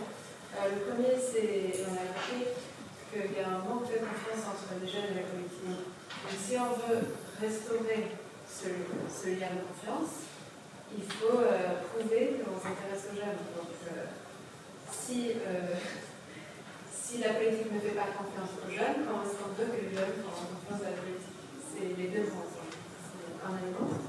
Et l'autre élément, c'est vrai qu'on n'a pas beaucoup parlé dans cette table ronde, c'est l'idée de créer des habitudes qui durent tout au long de vie. Donc de commencer à voter tôt, dans les bonnes conditions, pendant qu'on est toujours à l'école, on a accès aux informations où il y a un encadrement par le professeur ou des amis, cet effet de socialisation de groupe. Parce qu'on considère que voter c'est important, et commencer à voter tôt et continuer à voter, c'est le plus important. Avant de donner la parole à mon frère, je voulais aussi rappeler que l'indigénat en 57, ils ont le droit de vote. Et pour voter pour le local. Donc, madame, en fait, par rapport à ces deux questions, est-ce que nos jeunes sont des indigènes comme les autres? Écoutez, comme je l'ai dit tout à l'heure, j'ai l'impression je pense, je n'ai en 74, j'étais pas bien vieille, mais je pense qu'on est dans les mêmes sans doute discours. Voilà, donc je redis, la question du pourquoi le vote, ce qui a été évoqué par madame, le vote, la question du vote à 16 ans, les visées, je crois qu'effectivement, c'est ce qui a été souligné, c'est que chaque l'opinion compte, c'est la prise en compte de l'opinion. Premier élément des jeunes, c'est recréer, c'est créer du lien, mais c'est aussi recréer du lien. Notre système démocratique, représentatif, a priori, s'il y a de l'abstention, c'est qu'il fonctionne, il y a un petit problème. Et donc, recréer du lien, recréer de la confiance. Et ce n'est pas le seul outil, et ce n'est pas le lieu du colloque, mais il y a d'autres outils pour recréer du lien. Et là, ce n'est pas que la question du vote à 16 ans. Je pense que même d'ailleurs, on pourrait aborder d'autres items. La question, par exemple, je fais mon ouverture simplement là-dessus, la prise en compte du vote blanc. Voilà, ça fait partie des potentiels outils. Mais dans tous les cas, oui, il faut s'intéresser en tant que politique, à l'ensemble des électeurs ou non, j'ai envie de dire, des catégories, des populations de notre société. Ce qu'on disait tout à l'heure en aparté, parce que ça veut dire qu'il y a aussi tous ceux qui n'ont pas le droit de vote parce qu'ils sont tout jeunes. Donc il faut aussi penser c'est l'intérêt collectif, c'est le rôle du politique, le bien commun, et donc ça veut dire toutes les tranches d'âge. Voilà. Mais il faut aussi aujourd'hui, je pense que les citoyens, quels que soient nos jeunes, ils ont des choses à dire, et ces jeunes, ils ont besoin qu'on entende et qu'on écoute ce qu'ils portent. Tout à l'heure, on parlait du climat, c'est comme ça par référence. Le parti qui a le moins de jeunes, c'est quand même les écolos, et le parti le plus fort militant en tant que politique, c'est la force écologiste portée par les jeunes. Et donc, madame Thérèse, il y a les droits de la question. Moi, je pense quand même qu'il ne faut pas. Le vote, c'est pas l'affaire libérale. Parce qu'aujourd'hui, il y a aussi les conditions du vote. Par exemple, il y a beaucoup de réflexions par rapport aux gens qui sont en situation de pauvreté ou de handicap, qui ont le droit de vote, de là d'exercer et de pouvoir l'exercer correctement, il y a quand même une question. Donc il va y avoir aussi la question de réellement permettre d'accueillir ces plus jeunes, leur permettre vraiment d'exercer leurs droits. Ça, je pense que c'est important. De même que c'est important aussi de réfléchir tout de même en parallèle à la crise démocratique et se dire que quand même quelque part, si les gens se détournent en majorité quand même il y a une grosse abstention, on ne va pas se leurrer, c'est pas seulement une abstention jeune, eh bien c'est aussi parce que le vote peut être déceptif et qu'aujourd'hui on vit dans une période où beaucoup expriment cette question de vanité du vote, à quoi bon. Donc il ne s'agirait pas non plus d'ouvrir un droit pour rien. Je pense que les enjeux, ils sont aujourd'hui, c'est important de mettre en place des dispositifs. C'est comme multiplier des espaces, ou créer des conseils de jeunes, on est content. Mais il faut quand même vraiment réfléchir aux conditions aujourd'hui, parce qu'on sait, parce qu'on a un regard justement, l'histoire nous montre comment cette inclusion a été faite. On voit bien que l'inclusion, elle se fait difficilement. qu'on a du mal à avoir, par exemple, le droit des votes des étrangers au niveau local, parlons-en. Voilà, donc il ne s'agirait pas de se faire plaisir et de ne pas réfléchir dans sa globalité, je pense. Parce qu'aujourd'hui, on a le recul et on sait que on sait ouvrir des droits, mais on ne sait pas beaucoup les faire appliquer. Donc ça, moi, je trouve que c'est important, parce qu'effectivement, avec les jeunes, qui sont de 16 à 18 ans, on sait aujourd'hui que quand on se construit jusqu'à une vingtaine d'années, c'est des années très importantes, et ils ont aussi des droits de protection dans la Convention internationale des droits de l'enfant, et il ne s'agirait pas de leur faire porter les choses en leur ouvrant en droit et en leur disant, allez, vous avez vu la réponse du président de la République, il faut ouvrir un droit s'il ne se déplace pas, mais c'était une question qui était posée, donc il ne s'agirait pas de rentrer dans ce genre de discussion. Je pense qu'il faut faire attention.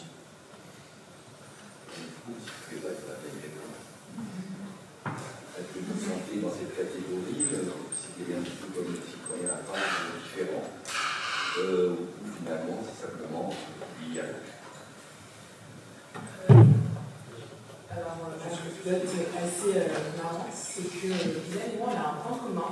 Nous n'avons pas les mêmes années politiques, je tiens à préciser. Mais on a un point commun, c'est que tous les deux, nous avons fait la campagne des européennes en n'ayant pas le droit de vote. C'est le sommet du ridicule. J'ai accompagné mes amis voter le 9 juin, mais je ne pouvais pas voter. Alors que j'ai passé 6 mois de ma vie en passant le bac à faire campagne. Et je pense que ce n'est pas forcément lié à l'âge, c'est plus une question de est-ce qu'on est prêt en fait. Et moi je reviens sur ce que vous avez dit, on pourrait prendre en compte le droit des étrangers. Il y a certains pays qui laissent les étrangers voter. Aux Pays-Bas, ils laissent les étrangers voter si leur pays laisse inversement les Néerlandais voter. Et il y a des pays européens qui laissent les étrangers voter à partir de. Il y avait plusieurs demandes de questions. Il faut qu'on finisse à 16h15. Donc je vous propose de mettre à 18h15, bien sûr.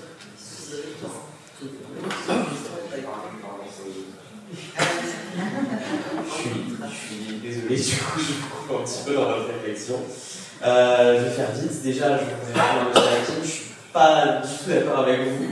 Alors, sans aller jusqu'à l'indigénat qui me semble légèrement exagéré, pour ma part, on n'a pas tous la capacité de voter, notamment quand on est adolescent, c'est difficile de justifier une maturité, en fait, la maturité pour aller voter.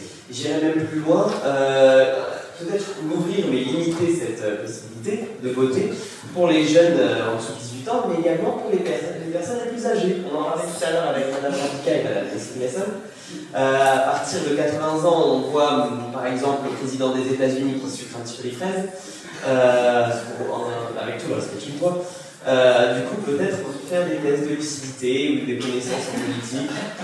Évidemment, c'est controversé, et mon avis n'est sans doute pas partagé, néanmoins. Voilà.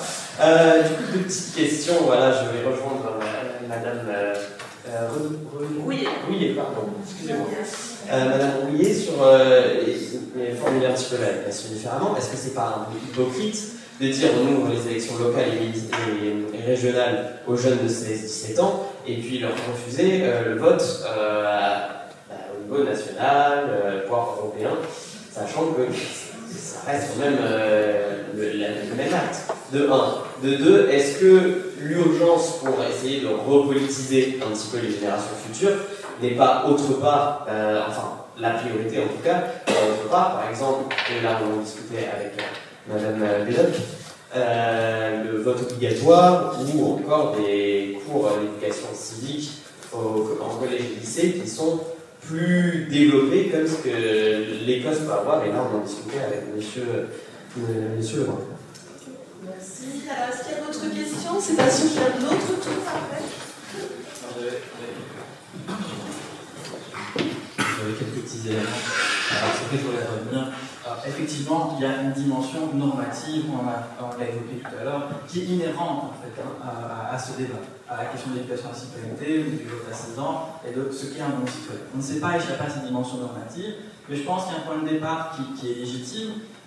Et si on voit les graphes que Vincent Tiberi a présenté tout à l'heure, si on reparle, on évoquait tout à l'heure la crise de la démocratie, une fragilité démocratique, Je pense qu'un point de départ légitime, c'est le besoin de reproduction de la démocratie. On a besoin de suffisamment de citoyens démocratiques pour que le système fonctionne. Et là, les chiffres, et c'est vrai dans tout le monde occidental, y compris en Belgique, quand on a le vote obligatoire, montrent un affaiblissement qui est quand même chronique, sur lequel il faut s'interroger. Ensuite, à ce sujet, le vote précédent peut être un instrument. Et je pense qu'ici, il y a une dimension qu'on a assez peu évoquée dans le débat ce soir, c'est la question de la diversité des jeunes. On l'a nommé, mais on n'a pas dit ce que ça veut dire. En fait, dans la diversité des jeunes, on a évoqué la question de la socialisation politique des individus, et ils le sont d'abord dans le milieu familial. Et donc, si vous êtes dans une famille aisée, vous allez avoir bien plus de chances de parler de politique et d'avoir des outils pour tout ça. Et donc, je pense qu'on peut voir le vote à 16 ans comme un instrument tel qu'un autre, tel que l'éducation à la citoyenneté, pour pouvoir booster le rapport politique. Et en fait, c'est une question d'égalité des chances. En le faisant à 16 ans, vous avez la possibilité de toucher tout le monde. Pourquoi? Parce que les individus sont à l'école.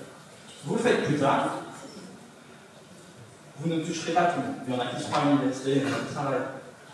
Donc, je pense que c'est vraiment dans ce sens-là que je trouve, personnellement, qu'il y a une véritable plus-value à baisser le vote à 16 ans. Et enfin, la question a été évoquée, mais quels sont les risques? Et là, je me crée de la tête depuis tout à l'heure, et je ne vois pas où sont les risques. Et même d'un point de vue électoral, si je prends le point de vue des politiques, je pense que c'est pareil en France, mais en Belgique, ils sont tous aux règles électorales, tout le monde fait ses petits calculs d'apothicaire pour voir qui va gagner, qui va perdre, c'est systématique. Mais il n'y a pas vraiment eu de question dans le cas belge au niveau européen, parce qu'on s'est dit qu'en fait, on ne prend pas de risque. On parle de moins de 3% de la population. Et on l'a évoqué, il y a un vieillissement de la population sur le continent européen. On parle finalement de peu de jeunes. Donc j'ai du mal à voir où sont des risques par rapport à des bénéfices qui, au mieux, sont relativement nuls, ou au mieux, qui amènent à une réduction des inégalités politiques et un réinvestissement démocratique. Moi, c'est pas une question, c'est juste une remarque un peu que pour dire que je trouve quand même amusant que dans ce débat, ceux qui tiennent la position la plus capacitaire sont les plus jeunes. Donc la vision capacitaire qu'il faudrait avoir certaines compétences pour l'exercice politique, comme s'il n'y avait pas des gens, entre guillemets, incompétents politiquement, qui le faisaient depuis très longtemps. Voilà. C'est juste la remarque que je trouvais un peu... qui m'a fait un peu penser à la Convention citoyenne pour le climat, où après les gens ne voulaient plus que les personnes participent par référendum. Donc c'est un peu peut-être, moi je trouve ça un peu ironique, mais ça m'interpelle. Quelqu'un d'autre question? Non? Pas de regret? Juste avant, j'aimerais juste revenir sur la première question, puisqu'il va partir très bien, si ça ne vous dérange pas. Je vais revenir sur la question qui est très importante et très intéressante. Oui, c'est hypocrite, je ne vais pas vous mentir, c'est extrêmement hypocrite. Mais je parle du principe qu'il faut bien commencer quelque part. Et c'est peut-être parce que je suis militante politique que je tiens ce point de vue-là, mais je me dis qu'au niveau municipal et au niveau régional, c'est moins risqué qu'au niveau national. C'est aussi, je pense, une réponse de militante que je tiens et qui est hypocrite, je le conçois totalement. Mais par exemple, vous avez dit aussi quelque chose qui est très marrant, qui m'évoquait, parce qu'on a fait un petit sondage avec les de notre entourage, c'est que beaucoup de gens pensent qu'en fait, on devrait limiter le droit de vote de certaines personnes. Dans le sens où ils sont trop âgés pour voter sur le long terme. Donc c'est une question qui peut se tenir, une question qui peut se poser, parce que c'est vrai que des fois je me dis, il y a certaines personnes qui votent, qui votent pour moi, mais c'est vrai qu'ils sont sur leur bord, mais un peu. Donc c'est une question qui peut se poser, pourquoi abaisser l'âge de vote alors qu'on devrait plutôt faire l'inverse, dans le sens inverse. Donc c'est une question qui se pose et qui soit vraiment légitime, qui est venue, encore une fois c'est hypocrite, c'est de faire ça que le vote local et pas au niveau national. Pourquoi vous ignorez le vote local? Je pense que il y a plusieurs fois, et ça me choque dans le pour moi, vous pouvez continuer. Pourquoi vous ignorez? C'est local, c'est fondamental. Alors, oui, effectivement, merci de votre remarque, votre question, parce que d'ailleurs, c'est le reflet de ce que je disais tout à l'heure. on a des élections départementales et régionales en 2021 qui n'ont jamais eu un tel taux d'abstention, en particulier chez les jeunes. Donc je trouve effectivement un peu paradoxal de proposer que si on abaisse le droit de vote uniquement pour ces élections-là. Mais effectivement, c'est étonnant. Tous les échelons sont importants. Ce qui est sans doute assez intéressant, c'est que les jeunes semblent voter le plus, et je dirais comme l'ensemble de la population, pour les présidentielles, sans nul doute que malgré tout, on a en France une certaine vision de l'incarnation du pouvoir par l'homme ou la femme providentielle. Ça aide sans doute, et que finalement, les chambres départementales ou régionales ou métropolitains, même si aujourd'hui ils ne sont pas élus, on va dire directement, si je puis dire, c'est le pratico-pratique. Voilà. Donc, mais je pense, enfin vraiment, c'est d'un point de vue pragmatique, c'est ce qu'indiquait monsieur, c'est en fait la période, ça a été dit plusieurs fois, où les jeunes finalement ils sont encore à la maison, ils sont encore en études, ils ne sont pas partis faire leurs études ou emménager, ou enfin bref, pris par tout un tas d'autres choses qui font que voter, ben voilà, et c'est voter à 16 ans. C'est pour, enfin, je pense, hein, pour en tout cas même le parti politique que je représente, c'est pour toutes les élections, ou alors je n'ai pas bien compris ce qu'on portait, mais ça ne s'arrête pas à ça, c'est redonner confiance, c'est un tout, c'est retravailler, je le disais tout à l'heure, l'ensemble, je dirais, de notre système. Et aussi se poser des questions sur justement peut-être notre démocratie représentative.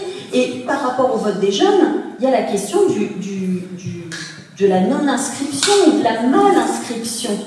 C'est quand même une partie, si je ne dis pas de bêtises en tête, je crois que c'est 15% du corps électoral qui est non-inscrit ou mal-inscrit, donc vous me confirmez. Et dans ce mal-inscrit, c'est 55%, ils ont entre 25 et 29 ans. Donc vous voyez, c'est pour ça que je dis c'est un tout.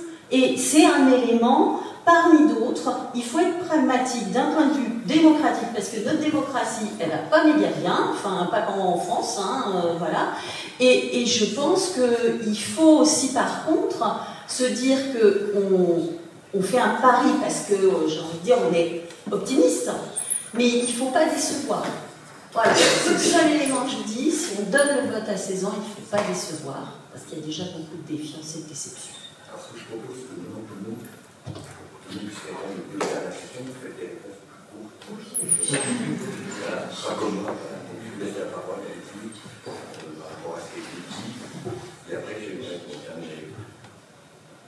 Merci beaucoup pour ces questions. Peut-être deux courtes remarques qui répondront pas à tout, qui me semble des points qui sont importants de souligner. Vous connaissez peut-être ces peintures de William Hogarth au début du XXe siècle, qui ont justement l'instrumentalisation qu'on fait des mourants, des paralytiques, qu'on porte jusqu'au bureau de vote pour qu'ils mettent le bulletin dans la réunion.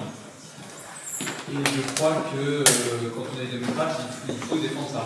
Il faut défendre le fait que toute personne a la majorité, quel que soit son état, sauf l'exception dûment justifiée, et que chaque vote vaut un autre vote. Il me semble qu'il y a beaucoup de risques à s'extraire de ce principe-là et peu de gains potentiels. Et donc, moi, c'est volontiers le cadre que j'appliquerai sur le vote à 16 ans. C'est-à-dire, est-ce qu'il y a de bonnes raisons, ou même je dirais des raisons impérieuses, de ne pas permettre aux jeunes de 16 à 18 ans de voter. Et cette raison ne pourrait être pour moi que l'incapacité à avoir une volonté libre et éclairée. Et donc ça, c'est une question qui me dépasse. Est-ce qu'entre 16 et 18 ans, on est capable d'avoir une volonté libre et éclairée, ou substantiellement moins libre et éclairée qu'après 18 ans? Je crois que c'est en termes comparatifs qu'il faut se poser la question, c'est pas en termes absolus, parce que sinon on prend n'importe quelle haute section de la population, ça a été dit, et on se pose la même question. Est-ce que les personnes très âgées, ne sont pas également de leur retirer le droit de vote? Donc voilà, est-ce qu'il y a de bonnes raisons pour extraire ces personnes-ci de la qualité de la vie? Et deuxièmement, par rapport à la crise démocratique, c'est un autre point qui me semble fondamental, et donc pour revenir au XVIIIe siècle. Les philosophes des Lumières, notamment Montesquieu, avaient bien montré que la République était le régime qui reposait sur la vertu des citoyens.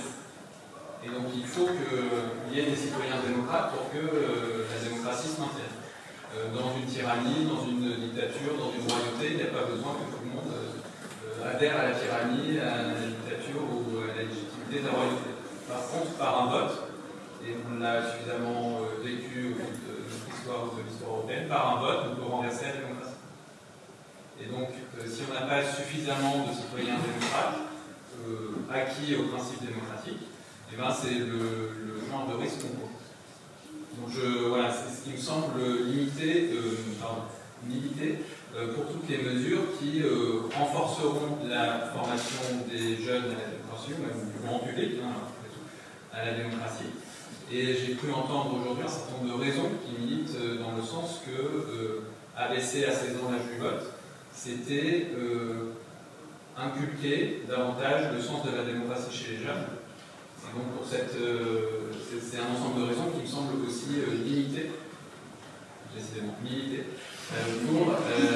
pour l'abaissement de l'âge du vote.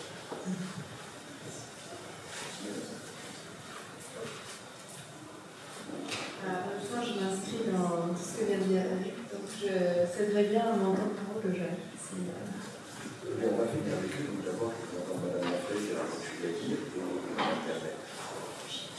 J'ai beaucoup parlé, donc je laisse le temps de parole restant à Marie-Pierre et surtout à nos deux jeunes représentants du CDL.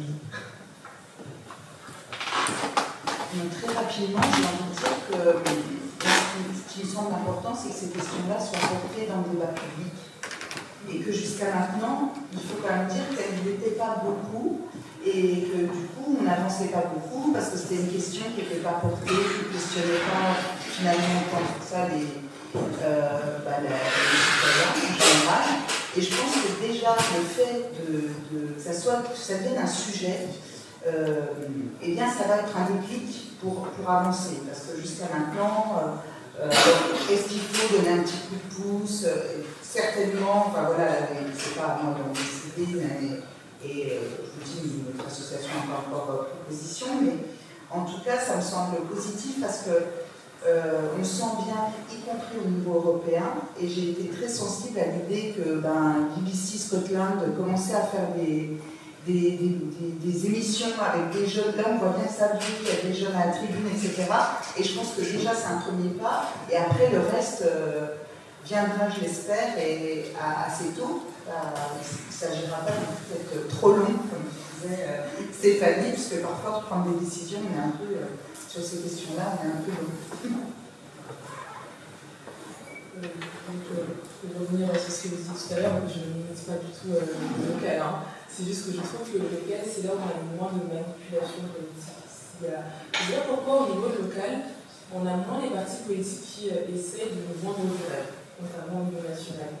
Et souvent, quand on est jeune, on veut atteindre ce monde idéal.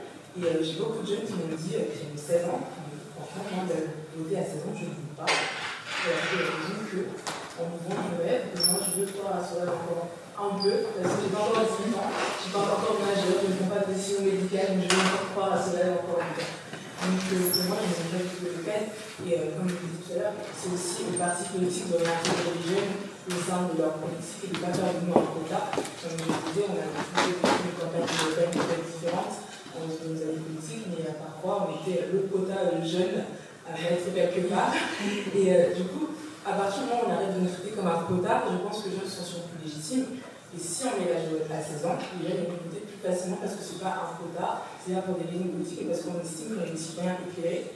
Et tout simplement, encore une fois, nous, au CADL, on a parfois pu le faire sentir, par exemple, qu'on n'était pas légitime, qu'on était là pour faire beau, que le CNBL était là pour faire beau, et que le CSE, pareil, était une instance, la plus grande instance d'éducation, était là pour faire oublier que, en fait, l'opinion des étudiants et des élèves ne comptait pas. C'est la même chose pour les syndicats, quelle est leur légitimité, les syndicats étudiants, les syndicats étudiants, sans cesse, en fait, devant des plateaux télé partout, on regrette que la jeunesse, au final, n'a pas de légitimité, qu'en fait, ils sont trop en colère, pas assez matures pour prendre des décisions et pour aller représenter les autres jeunesses. Donc je pense que c'est plus une question de quand est-ce que les adultes arrêteront de nous traiter comme des enfants et enfin nous verrons que nous sommes des citoyens éclairés, que ce soit à 18 ans ou à 25 ans, qu'on soit syndicaliste ou pas, et qu'on soit engagé ou pas, qu'en fait soit parce qu'on est jeune, qu'on est bête, qu'on est con, qu'on n'est pas bon en économie, qu'on n'a pas conscience en fait de ce qui se passe autour de nous et que l'écologie c'est pas notre seul sujet parce que souvent on dit les jeunes, c'est l'écologie, non, c'est pas que ça, c'est aussi une politique sociale, et c'est plein de choses, et je laisserai Yann compléter. Ah, elle vient compléter un truc bien complet. Non. Mais là, on est en train de conclure une journée qui nous laisse dans la réflexion, je pense, en tout cas, c'est le cas. Est-ce que la société est prête à laisser sa place aux jeunes? Est-ce que le système dans lequel on évolue est prêt à écouter les jeunes? Est-ce qu'on est prêt à tous ces changements que ça implique? Est-ce que si l'âge du vote est abaissé à 16 ans, est-ce que le système est prêt à accompagner les jeunes dans ces premiers pas de citoyens dès maintenant? Là, c'est demain, si ça se fait demain, on a une élection demain, est-ce que les jeunes de 16 ans là sont prêts à aller voter? Est-ce qu'ils sont accompagnés là-dedans? Je ne pense pas. Est-ce que l'éducation nationale a suffisamment fait son boulot à l'école? Est-ce que l'école de la République a fait son boulot pour réintéresser les jeunes à la société? Est-ce que la République est venue récupérer les jeunes qui s'en sont éloignés? Je reste dans le doute. Je ne me prononcerai pas. C'est beaucoup de questions. Et c'est vrai qu'en fait, finalement, dans la crise démocratique évidente dans laquelle on se trouve, je pense que ça n'échappe plus à grand monde en tout cas, est-ce que ce serait vraiment si bénéfique que ça d'accentuer un petit peu plus ce nombre de personnes qui vont aux urnes sans comprendre finalement ce qu'ils sont en train de faire? Beaucoup de questions.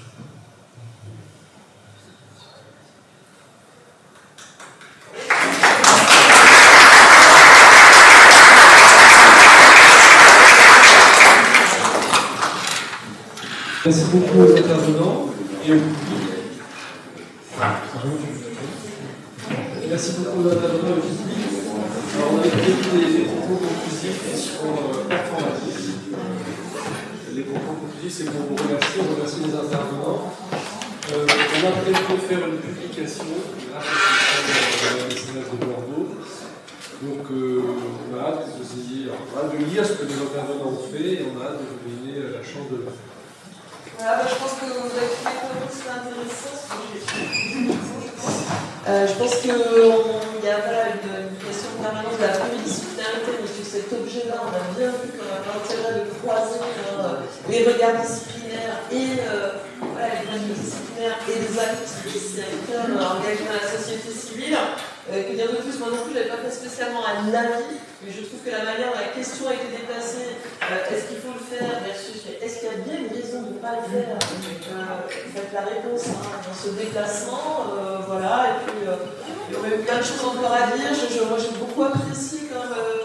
C'est toujours un peu inquiétant le travail des poétiques sur les comportements poétiques quand on voit la spécificité de la jeunesse française, sa défiance, etc. Et en même temps, Lorraine évoquait le fait que parmi toutes les associations de présence, finalement les Français sont un peu en retrait sur ces questions-là. Donc on voit bien, voilà, et je pense que ce que vous avez évoqué, l'idée qu'il faut multiplier tous les leviers les uns après les autres, c'est peut-être une réponse. Et juste pour terminer, je pense aussi que ne pas faire voter les plus vieux, je suis pas sûre que c'est la bonne version. Mais voilà, sur la politique électorale, il est évident qu'on est dans des sociétés voilà, qui sont quand même très sympas avec les boomers et qui maltraitent ces jeunes et que ça a été dit, mais voilà, dans des sociétés vieillissantes, représenter les intérêts des jeunes, je pense que ça peut passer. En tout cas, on vous remercie d'avoir suivi ce colloque jusqu'au bout et on espère que ça vous a intéressé. À très bientôt.